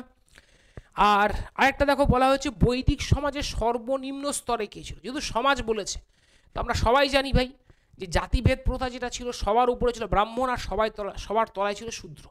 তাই ডেফিনেটলি এক্ষেত্রে উত্তর হবে কিন্তু শূদ্র। হ্যাঁ, আর বেদাঙ্গের সংখ্যা কটা? না, বেদাঙ্গের সংখ্যা হলো কিন্তু 6টা, এটা মনে রেখো। আমরা নেক্সট এবার দেখো 6 নম্বরের প্রশ্ন। এবার দেখো 6 নম্বরের প্রশ্ন। আমরা তাহলে এতক্ষণ ধরে WBPSI-এর এই যে ডেসক্রিপটিভ সেশনটা করছি, সেখানে আমরা ঋগ বৈদিক যুগ থেকে 2 নম্বর ও 4 নম্বরের সম্ভাব্য টেন্টেটিভ সমস্ত প্রশ্নগুলো নিয়ে আলোচনা করে ফেলেছি। এবার আমরা যে প্রশ্ন নিয়ে আলোচনা করব সেটা 6 নম্বরের একটা প্রশ্ন রয়েছে 6 মার্কসের, এবং 6 নম্বরে যে প্রশ্নটা নিয়ে আলোচনা করব, চলো এবার 6 নম্বরের প্রশ্ন আমরা আলোচনা করব। 6 নম্বরের এই চ্যাপ্টারটা থেকে মানে আই মিন বৈদিক যুগ থেকে 6 নম্বরে কি কি প্রশ্ন আসতে পারে সেটা নিয়ে এবার আমরা ডিটেলসে আমরা আলোচনা বা ডিসকাস করব। প্রথম যেটা হচ্ছে ঋগ্বেদে শস্যের জন্য ব্যবহৃত শব্দ। দেখো, আমি প্রথমত বলে রাখি, ঋগ বৈদিক যুগে আর্যদের অর্থনৈতিক যে জীবন ছিল, ইকোনমিক লাইফ, সেই ইকোনমিক লাইফের সবচেয়ে প্রধান অবলম্বন ছিল কিন্তু কৃষিকাজ। আর্যরা কিন্তু কৃষিকাজ করত, কৃষিকাজ তারা কিন্তু করত, ঠিক? এবং এই যে কৃষিকাজ আর্যরা করতো, মাই ডিয়ার স্টুডেন্টস, আর্যরা এই যে কৃষিকাজ করতো, এক্ষেত্রে তার প্রমাণ কি? তার প্রমাণ হচ্ছে ঋগ্বেদে বেশ কয়েকটা শব্দ ব্যবহার করা হয়েছে। শব্দ কি কি শব্দ তোমাদেরকে বলি। ঋগ্বেদে ধান, এই যে ধান, আমরা ধান মানে ধান বুঝি, যেটা থেকে চাল হয়, চাল থেকে ভাত হয়। এই যে ধান, মনে রাখবে ঋগ্বেদে কিন্তু, সরি স্যার নেট ডিস্টার্ব করছে, পরে দেখে নেবো ক্লাসে, ঠিক আছে জাহাঙ্গীর, কোনো অসুবিধা নেই। ধান, একটা জিনিস তোমরা প্রত্যেকে মনে রাখবে মাই ডিয়ার স্টুডেন্টস, ধান, এই যে ধান শব্দটা, এটা কিন্তু ঋগ্বেদে এই ধানের কিন্তু কোনো উল্লেখ নেই। হ্যাঁ না, ঋগ্বেদে ধানের কিন্তু কোনো উল্লেখ নেই মাই dear students, this the fact, clear? ধান ঋগ্বেদে কোনো রকম কোনো উল্লেখ পাওয়া যায় না, ঠিক আছে? তাহলে ঋগ্বেদে স্যার তোমরা বলতে পারো, ঋগ্বেদে তাহলে ধানের যদি কোনো উল্লেখ না থাকে, তাহলে ঋগ্বেদের ধানকে কি নামে উল্লেখ করা হয়েছে? তাহলে আমরা জানলাম কি করে? ঋগ্বেদে যদি স্যার ধানের উল্লেখ না থাকে, তাহলে আর্যরা ধান চাষ করতো, আমরা জানলাম কি করে? ঋগ্বেদে ধানকে যে নামে অভিহিত করা হয়েছে সেই নামটা হচ্ছে ব্রীহি, বয়ার ফলা দীর্ঘি হয় হস্যি, ব্রীহি। কি বললাম? ঋগ্বেদে ধানকে যে নামে উল্লেখ করা হয়েছে বা অভিহিত করা হয়েছে ব্রীহি, এই ব্রীহি মানে হচ্ছে ঋগ্বেদে উল্লিখিত ধান। বোঝাতে পেরেছি? আশা করি বোঝাতে পেরেছি, ঠিক? ঋগ্বেদে আর্যরা, তাহলে ব্রীহি মানে ধান, বুঝতে পেরে গেলাম। এবার ঋগ্বেদে গম, এই গম শব্দটার ব্যবহার কি করা হয়েছে? গমকে কি বলা হয়েছে? গোধূম। গমকে কি বলা হয়েছে মাই ডিয়ার স্টুডেন্টস? মনে রাখবে গমকে বলা হয়েছে গোধূম, ঠিক? আর ঋগ্বেদে আরো দুটো শব্দ রয়েছে, প্রিয়ঙ্গু এবং শ্যামক।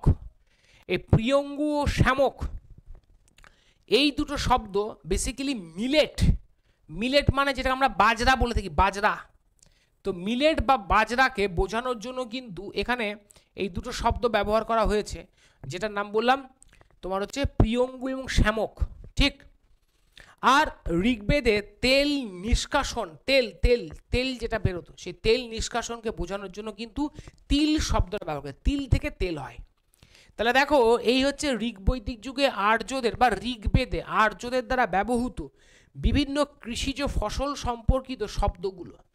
কি বললাম বুঝতে পেরেছো? গোধূম মানে গম, ধানকে বলা হচ্ছে ব্রীহি, বাজরা বা মিলেট যেটা রয়েছে সেটাকে বলা হচ্ছে তোমার প্রিয়ঙ্গু এবং শ্যামক, আর তিল থেকে তেল হয়, ঠিক তো? এই হচ্ছে মোটামুটি আর্যদের শস্যের জন্য ব্যবহৃত শব্দ। তাহলে 6 নম্বরে যখন তোমরা আনসার লিখতে যাবে, সবসময় চেষ্টা করবে দুটো জিনিস, একটা হচ্ছে আমি প্রথম দিন থেকে তোমাদের বলে আসছি, মানে প্রথম দিন মানে লাস্ট দিন যে ক্লাসটা করুন সেখানে বলেছিলাম যে সবসময় চেষ্টা করবে সঠিকভাবে প্রশ্নটাকে অ্যাড্রেস করার। তাই টু দি পয়েন্ট আনসার, এটা হচ্ছে প্রথম ধাপ। কি বললাম বুঝতে পেরেছো তো? টু দি পয়েন্ট আনসার, এটা হচ্ছে প্রথম ধাপ। আর চেষ্টা করবে কি আনসারটা সবসময় প্রিসাইজ করার। কি বললাম? প্রিসাইজ করার। প্রিসাইজ মানে একদম কমপ্লিটলি উত্তরটা করার। আর 3 নাম্বার, এই যেমন আমি ধরো বুলেট মার্ক ইউজ করেছি, এই যে বুলেট মার্ক, এই বুলেট মার্কটা ইউজ করার ফলে দেখো লেখাটা দেখতেও খুব সুন্দর লাগছে এবং পয়েন্ট করে করে প্যারা করে করে আমি কিন্তু আনসারটা লিখেছি। তাই যখন তোমরা WBSI এর ডেসক্রিপটিভের আনসার লিখতে যাবে, বিশেষ করে 6 নম্বরে যখন তোমরা উত্তর লিখতে যাবে, তখন যে বিষয়টা মাথায়, যে কয়েকটা বিষয় তোমরা মাথায় রাখবে, এই কয়েকটা বিষয়, সেটা হচ্ছে to the point answer, precise উত্তর, এবং তার সাথে এটা বললাম সেটা বুলেট মার্কটা কিন্তু ব্যবহার করতে তোমরা পারো। এবং তার সাথে যত বেশি সংখ্যক পারবে কিন্তু কংক্রিট ডেটার ব্যবহারটা করবে। আমরা যেটাকে ডাটা বলে থাকি, এই ডেটা বা ডাটা অর্থাৎ এবং যে তথ্যটা দেওয়ার চেষ্টা করে, যে তথ্যটা কিন্তু সঠিক তথ্য। ফালতু গল্প লেখার কোনো জায়গা বা কোনো অবকাশ অন্ততপক্ষে WBSI এর ডেসক্রিপটিভ মেন্সে জায়গা নেই। আর যদি ভাবো আমি ওপর পড়ে ওই সুপারফিশিয়াল একটা প্রিপারেশন নিয়ে শুধুমাত্র গল্পের আকারে বানিয়ে লিখে দেবো, তাহলে আর যাই হোক না কেন সেটা তুমি SI ডেসক্রিপটিভ পেপারে মেন্সের যে হার্ডল যেটা রয়েছে সেটা তুমি টপকাতে পারবে না, এটা আমি গ্যারান্টি সহকারে বলতে পারি। চলো নেক্সট কোয়েশ্চেন চলে যাবো। দেখো খুব ভালো করে দেখো কি বলা হয়েছে, 4 বেদের সঙ্গে সম্পর্কিত ব্রাহ্মণ এবং উপনিষদগুলো নিয়ে আলোচনা করো। এখানে একটা বিষয় আমি তোমাদেরকে বলে রাখি, সেই বিষয়টা হচ্ছে খুব ইম্পর্টেন্ট। এই যে 4টে বেদ, ঋগ্বেদ, সামবেদ, যজুর্বেদ, অথর্ববেদ, এই 4টে বেদের ওপর মানে 4টে বেদের যে কমেন্টারি ছিল, কমেন্টারি মানে যেটাকে আমরা টিকা গ্রন্থ বলতে পারি, তো 4টে বেদের ওপর যে টিকা গ্রন্থগুলো রচিত হয়েছে তাগুলো ব্রাহ্মণ, আমি বলেছি তোমাদেরকে এটা নিয়ে। এবং ব্রাহ্মণ ছিল পুরোদস্তুর একটা গ্রন্থ, সংস্কৃত গ্রন্থ, যেটা কিন্তু পুরোপুরি গদ্যাকারে রচিত। বেদগুলো পদ্যের আকারে রচিত, কিন্তু ব্রাহ্মণ হচ্ছে গদ্যাকারে রচিত, এটা আমি বলেছি তোমাদেরকে। এবার এই যে প্রত্যেকটা বেদ, এই প্রত্যেকটা বেদের সাথে না ব্রাহ্মণ জড়িয়ে রয়েছে।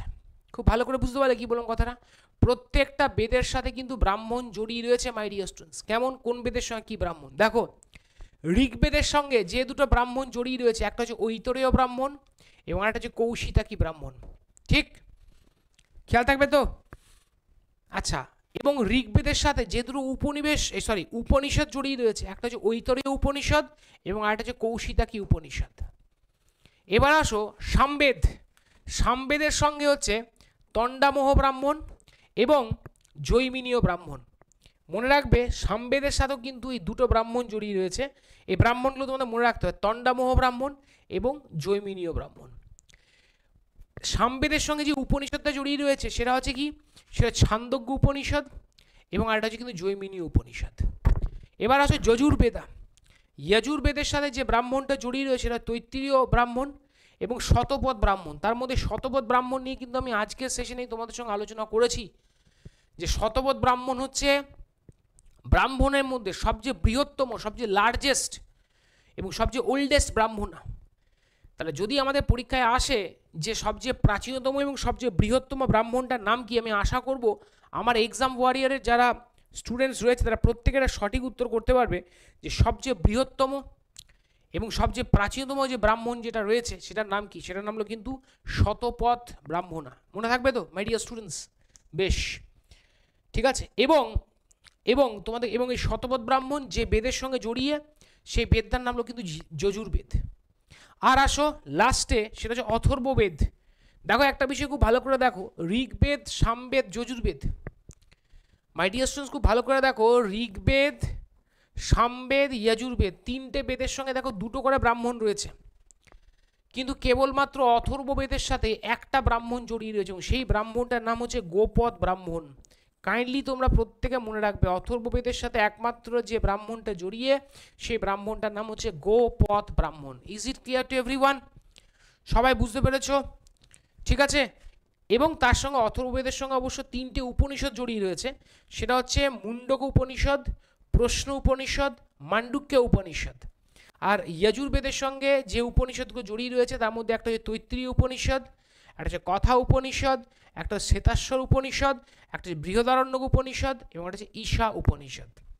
ঠিক আছে মাই ডিয়ার স্টুডেন্টস, চলো নেক্সট কোয়েশ্চেন, নেক্সট স্লাইডে চলে যাব। এটা 6 নম্বরের প্রশ্ন, বলা হচ্ছে বৈদিক যুগের বিভিন্ন বিবাহ সম্পর্কে আলোচনা করো। অর্থাৎ আর্যদের জীবনে যে সমস্ত ভেরিয়াস কাইন্ড অফ ম্যারেজেসগুলো ছিল, এগুলো কিন্তু খুব গুরুত্বপূর্ণ প্রশ্ন। 6 নম্বরের প্রশ্নের আকারে তোমাদের আসন্ন WBP SI ডেসক্রিপটিভ মেন্সে এই প্রশ্নগুলো কিন্তু আসতে পারে। তাই জন্য কিন্তু আমরা এগুলোকে একদম, আমি বলেছিলাম না যে গোটা পশ্চিমবঙ্গের মধ্যে এক্সাম ওয়ারিয়ারের এই ধরনের প্রচেষ্টা পুরোপুরি এক্সেপশনাল।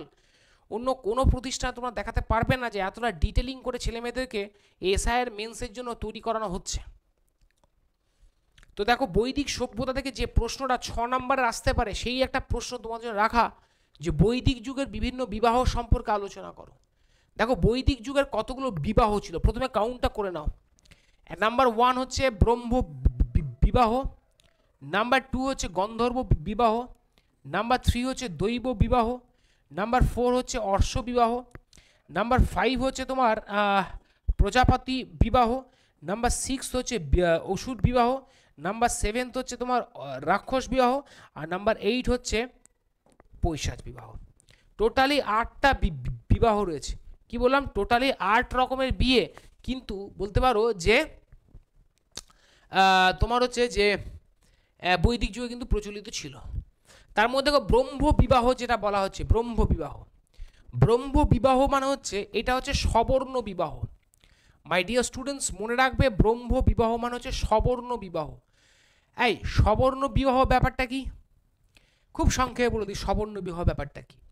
সবর্ণ বিবাহ ব্যাপারটা হচ্ছে মাই ডিয়ার স্টুডেন্টস, খুব ভালো করে মনে রাখবে, সবর্ণ বিবাহ মানে বৈদিক যুগে যে সমস্ত বিয়েগুলোতে সাধারণত নিজের নিজের জাতির মধ্যে হতো, সেটাকে বলা হতো সবর্ণ বিবাহ। আমি কি বোঝাতে পেরেছি? বৈদিক যুগের যে বিয়েগুলো, আমি আবারও বলছি, নিজের নিজের জাতির মধ্যে হতো, সেটাকে সবর্ণ বিবাহ বলা হতো। ঠিক ব্রাহ্ম রীতি অনুযায়ী, মানে ব্রাহ্মণের মধ্যে ব্রাহ্মণের, মানে ব্রাহ্মণের সঙ্গে ব্রাহ্মণের বিয়ে। কিন্তু যদি ব্রাহ্মণের সঙ্গে ধরো ক্ষত্রিয়ের বিয়ে হলো, তাহলে সেটা কিন্তু ব্রাহ্ম বিবাহ নয়। অর্থাৎ নিজের জাতি বা নিজের কুলের মধ্যে যখন বিয়েটা হতো, সেটাকে ব্রহ্ম বিবাহ বলা হতো। এবং এই বিয়েটা কিন্তু বলা যেতে পারে বৈদিক রীতি অনুযায়ী হতো। ঠিক তারপর দ্বিতীয় যে বিবাহটা ছিল, সেটা ছিল গন্ধর্ব বিবাহ, মানে আমরা যেটা বলছি প্রেমের বিয়ে। ঠিক তো? 3 নম্বর বিবাহ দৈব বিবাহ। অর্থাৎ বলতে দৈব বিবাহ মানে একজন বাবা যখন তার মেয়েকে পুরোহিতের কাছে দান করতেন, পুরোহিতকে দান করতেন, কি বললাম বুঝতে পেরেছো তো? তখন সেটা ছিল কিন্তু দৈব বিবাহ। তারপর অর্শ বিবাহটা কি? অর্শ বিবাহ হচ্ছে যেখানে একটি মেয়েকে একটা গরু এবং একটা ষাঁড়ের দাম অনুযায়ী একজন ব্যক্তিকে তুলে দেওয়া হতো। মানে একটা গরু বা একটা ষাঁড়, এটা মানে দেখো আর্যদের বৈদিক জীবনে গরুর একটা মারাত্মক ইম্পর্টেন্স ছিল। ঠিক আছে? বৈদিক যুগে যার যত সম্পত্তি ছিল তাকে বলা হতো তোমার ওই বলা হতো তোমার হচ্ছে যে মানে তার মানে সে কতটা বড় লোক, সে কতটা বড় লোক সেটা কিন্তু যাচাই করা হতো কার কটা গরু রয়েছে। কি বললাম বুঝতে পেরেছো তো? যে ধনী ব্যক্তি তাকে হতো গোমত, যে ধনী ব্যক্তি তাকে বলা হতো গোমত, বলা হতো গোমত। বুঝতে পেরেছো কি বললাম? মানে কার কটা গরু রয়েছে সেটার উপর ডিপেন্ড করতো। তো সুতরাং এই বৈদিক যুগে গরু বা ধরো মানে পাত্রকে গরু বা একটা ষাঁড় তার সঙ্গে একজন কন্যাকে দেওয়া হয়, সেটা অর্শ বিবাহ বলা হতো। এরপর দেখো প্রজাপতি বিবাহ। প্রজাপতি বিবাহ মানে যেখানে কিন্তু কোনো ধরনের কন্যা দান করার সময় কোনো ধরনের কোনো যৌতুক দেওয়ার কিন্তু প্রচলন ছিল না, সেটাকে বলা হতো কিন্তু প্রজাপতি বিবাহ। মনে রাখবে। অসুর বিবাহ। অসুর বিবাহ মানে কি? অসুর বিবাহ মানে হচ্ছে যেখানে মেয়েটিকে কেনা হতো, ঠিক আছে, কোনো না কোনো দ্রব্যের বিনিময়ে মেয়েটিকে কেনা হতো, এবং কেনার পর যখন মেয়েটিকে বিয়ে করা হতো তখন সেটাকে বলা হতো কিন্তু অসুর বিবাহ। মনে রাখবে। রাক্ষস বিবাহ। রাক্ষস বিবাহটা কি মাই ডিয়ার স্টুডেন্টস? রাক্ষস বিবাহ হচ্ছে সেই বিবাহ যেখানে ধরো মেয়েটির বাবা ছেলেটির হাতে তার পুত্র সন্তান তার কন্যাকে তুলে দিতে রাজি নয়, তখন মেয়েটিকে জোর করে অপহরণ করে যখন বিয়ে করা হতো তখন সেটা রাক্ষস বিবাহ বলা হতো। কি বললাম বুঝতে পেরেছো তো? আর আর একটা লাস্ট যে বিয়ে ছিল পৈশাচিক বিবাহ বা পৈশাচ, সেখানে মেয়েটা ধরো মেয়েটির বিয়ের বয়স হয়নি বা মেয়েটি হয়তো কোনোভাবে অপরিণত মনস্কা, তার হয়তো কোনো না কোনো মানসিক সমস্যা রয়েছে, তখন তাকে জোর করে ওই একটি ছেলের হাতে তুলে দেওয়া হতো, সেই বিয়েটাকে বলা হতো পৈশাচ বিবাহ। এই হচ্ছে 8 রকমের বিয়ে, এবং 8 রকমের বিয়ের ছ নম্বরের প্রশ্নের আকারে কিন্তু আসতে পারে। তবে তোমরা যখন এই প্রশ্নের উত্তর লিখবে মাই ডিয়ার স্টুডেন্টস, তখন অবশ্য তোমরা এভাবে ছক করতে পারবে না, ছক করে লিখলে খুব ভালো লাগবে। যে নাও পারো তাহলে কিন্তু এরকম 1 2 3 4 5 6 7 8 এইভাবে কিন্তু 1 2 করে পয়েন্ট দেবে, আর প্রত্যেকটা পয়েন্টের পাশে এক লাইনে এক্সপ্লেনেশন কিন্তু দেবে, ঠিক আছে? এটা মনে রেখো। এবার দেখো 6 নম্বরে আরেকটা প্রশ্ন, 4টে বেদ সম্পর্কে কিছু লিখতে বলছে, ঠিক আছে? 4টে বেদ সম্পর্কে কিছু বলা হচ্ছে, সংক্ষেপে কিছু লেখো। তো ইতিমধ্যে আমরা এই প্রশ্নটা নিয়ে একবার আলোচনা করেছি, একদম আমাদের আজকের সেশনের একেবারে শুরুতে আমরা এই 4টে বেদ এবং 4টে বেদে কি কি বিষয় বলা রয়েছে সেগুলো নিয়ে কিন্তু আমরা ইন ডিটেলস আলোচনা করেছি। তাও আরেকবার, যেহেতু এটা 6 নম্বরের রেসপেক্টে প্রশ্ন আসছে, তাই এই প্রশ্ন আমরা একবার দেখব। দেখো 4টে বেদ সম্পর্কে সংক্ষেপে কিছু লেখো। প্রথমে আমরা ঋগ্বেদ সম্পর্কে লিখব, এবং দেখো ঋগ্বেদ আমার দেওয়া আছে সবচেয়ে প্রাচীনতম এবং সবচেয়ে গুরুত্বপূর্ণ বেদ। রসায়ন চিকিৎসা বিজ্ঞানের জ্ঞান রয়েছে এই বেদে। আমরা এর সাথে আরও 2-1টা ইনফরমেশন অ্যাড করে দিতেই পারি, যে ঋগ্বেদে টোটাল 1028টা সূক্ত রয়েছে। আমরা এর সাথে আর একটা উল্লেখ করতে পারি যে ঋগ্বেদে টোটাল 10টা মণ্ডল রয়েছে, ঠিক তো মাই ডিয়ার স্টুডেন্টস? আমরা এটা উল্লেখ করে দিতে পারি। আমরা ঋগ্বেদে এই যে 10টা মণ্ডল রয়েছে, এই যে ঋগ্বেদে 10টা মণ্ডল রয়েছে, এটা আমরা উল্লেখ করে দিলাম, ঠিক আছে? এবং ঋগ্বেদের যে মন্ত্রগুলো ছিল, ঋক মানে কি? ঋক মানে হচ্ছে স্তুতি বা প্রশংসা করা।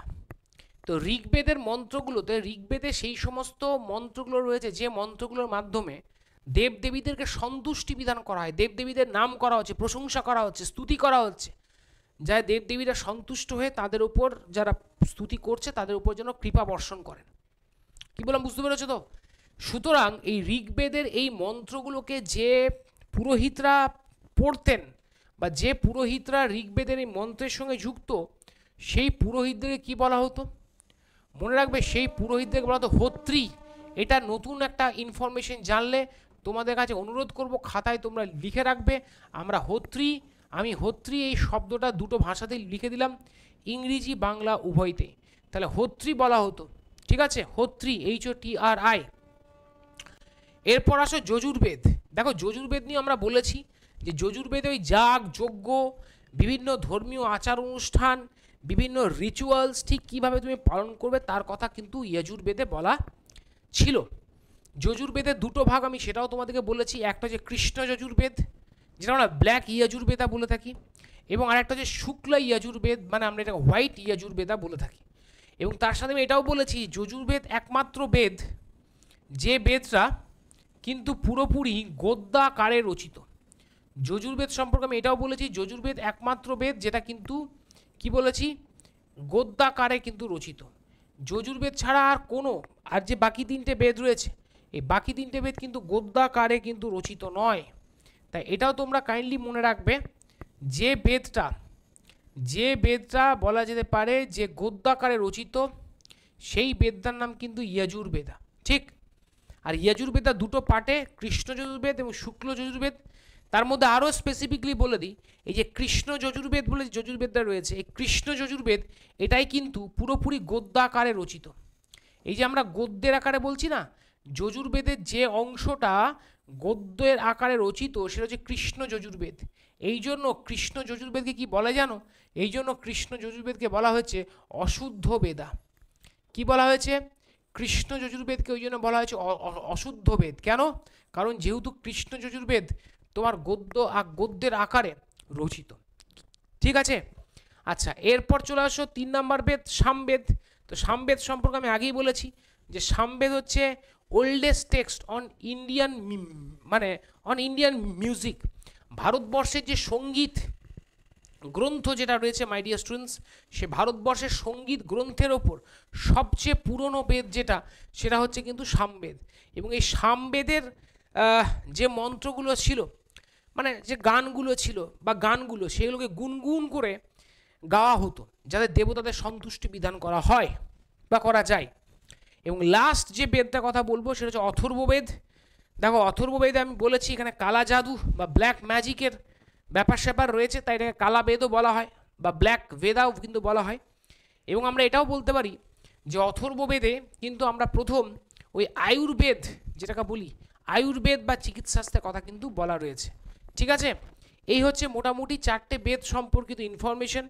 4টে বেদ নিয়ে যখন তোমরা এই ধরনের যদি 6 নম্বরের প্রশ্ন দেয়, যেখানে 4টে বেদ সম্পর্কে সংক্ষেপে কিছু লেখো, এই জাতীয় প্রশ্ন দেওয়া আছে, সেক্ষেত্রে তোমরা যে বিষয়টা মাথায় রাখবে, আমি বলেছি আবার, এই যে আমি এক্সেপশনাল ইনফরমেশনগুলো দিলাম, এই যে ব্যতিক্রমী উত্তরগুলো দিলাম, ব্যতিক্রমী তথ্যগুলো দিলাম, এই ব্যতিক্রমী তথ্যগুলো ডেফিনেটলি তোমরা চেষ্টা করবে তোমাদের খাতায় কিন্তু লিখে রাখতে বা লিখে দিতে।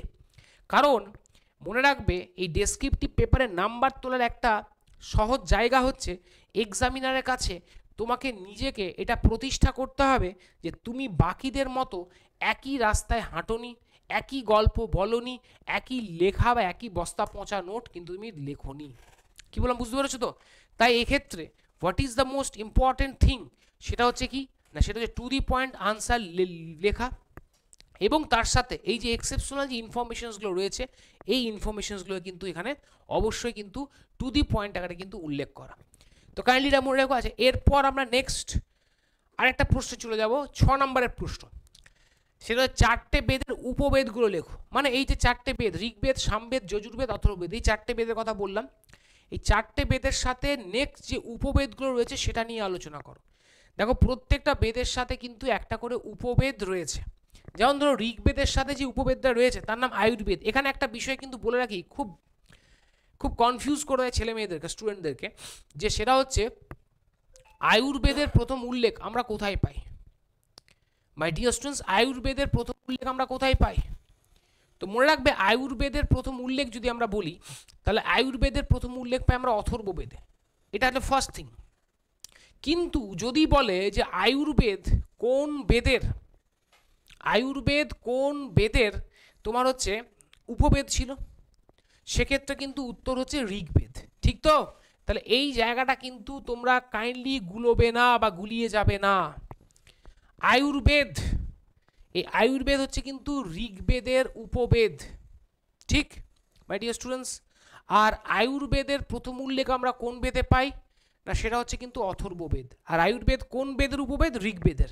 ঠিক, এবার দেখো যজুর্বেদের সাথেও কিন্তু একটা উপবেদ জড়িয়ে রয়েছে, নাম ধনুর্বেদ।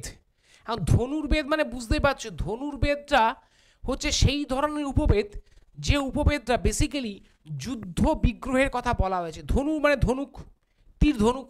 তো ভাই তীর ধনুক দিয়ে কী কাজ করে?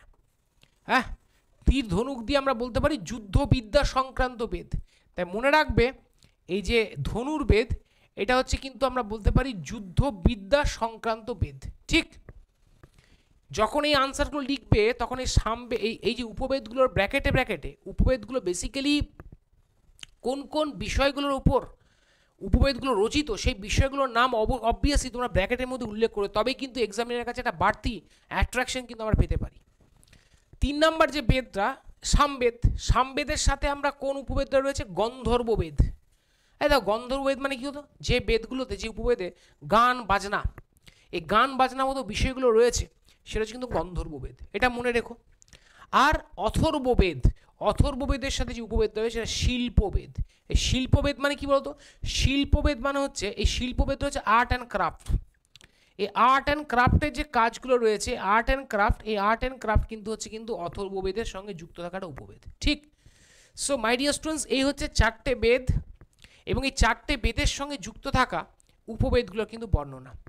তো এই হচ্ছে মোটামুটিভাবে এন্টায়ার ভেদিক সিভিলাইজেশন বা বৈদিক যুগ, যেটা সেই বৈদিক যুগের ওপর আমাদের এক্সাম ওয়ারিয়ারের এই প্ল্যাটফর্মে বৈদিক যুগের ওপর কিন্তু WPSI মেন্স এবং কলকাতা পুলিশের যে মেন্স পরীক্ষা হবে তার কিন্তু একটা অলটুগেদার একটা কিন্তু ক্লাস, এবং যে ক্লাসে কিন্তু আমি বেসিক্যালি 2, 4, 6 এই যে 3টে নাম্বার ডিভিশন, এই যে 3টে নাম্বার প্যাটার্ন, এই 3টে প্যাটার্নে কিন্তু বৈদিক যুগের ওপর পুরো সেশনটা করালাম, যেখানে কি কি প্রশ্নগুলো, কোন কোন প্রশ্নগুলো এই চ্যাপ্টারটা থেকে 2 নম্বরের আসতে পারে এই চ্যাপ্টারটা থেকে 4 নাম্বারের আসতে পারে, এই চ্যাপ্টার থেকে 6 নাম্বারের আসতে পারে, সে সম্পর্কিত কিন্তু বিস্তারিত আলোচনা করলাম। এবং এই ধরনের ক্লাস আমি হলফ করে বলতে পারি তোমরা দেখতে পারো পশ্চিমবঙ্গের আর কোনো ইনস্টিটিউটে করানো হয় কি না সন্দেহ আছে, এক্সেপ্ট এক্সাম ওয়ারিয়ার।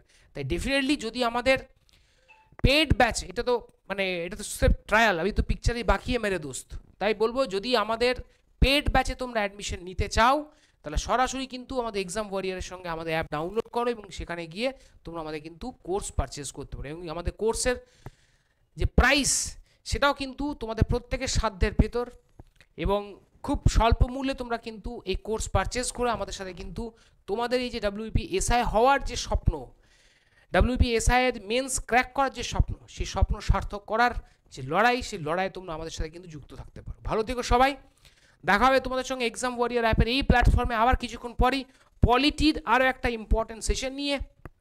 এবং সেই সেশনেও কিন্তু ইন্ডিয়ান পলিটি বা ভারতীয় সংবিধানের উপর আমরা ঠিক একইভাবে এই ডেসক্রিপটিভ প্যাটার্নে ক্লাস করাবো, যেখানে 2, 4, 6 এই 3টে নাম্বার ডিভিশনের কথা মাথায় রেখে আমাদের সেশনটা হবে। এবং যে সেশনে আমরা বেসিক্যালি মাই ডিয়ার স্টুডেন্টস যেটা করব, সেটা কি করব, সেটা হচ্ছে পলিটির গতদিন গণপরিষদ নিয়ে করেছিলাম, আজকে গণপরিষদের পরের চ্যাপ্টারটাতে করব। অর্থাৎ মনে করে দিচ্ছি আমরা কিন্তু চ্যাপ্টার ওভারল্যাপিং নয়, চ্যাপ্টার বাই চ্যাপ্টার আমরা কিন্তু সেশনগুলো প্রসিড করব। তো যাই হোক, আজকের সেশন এই পর্যন্ত। ভালো থেকো সবাই, দেখা হবে তোমাদের সঙ্গে এক্সাম ওয়ারিয়ার এই প্ল্যাটফর্মে নেক্সট টপিক নিয়ে next session. Thank you sir. এই নাকি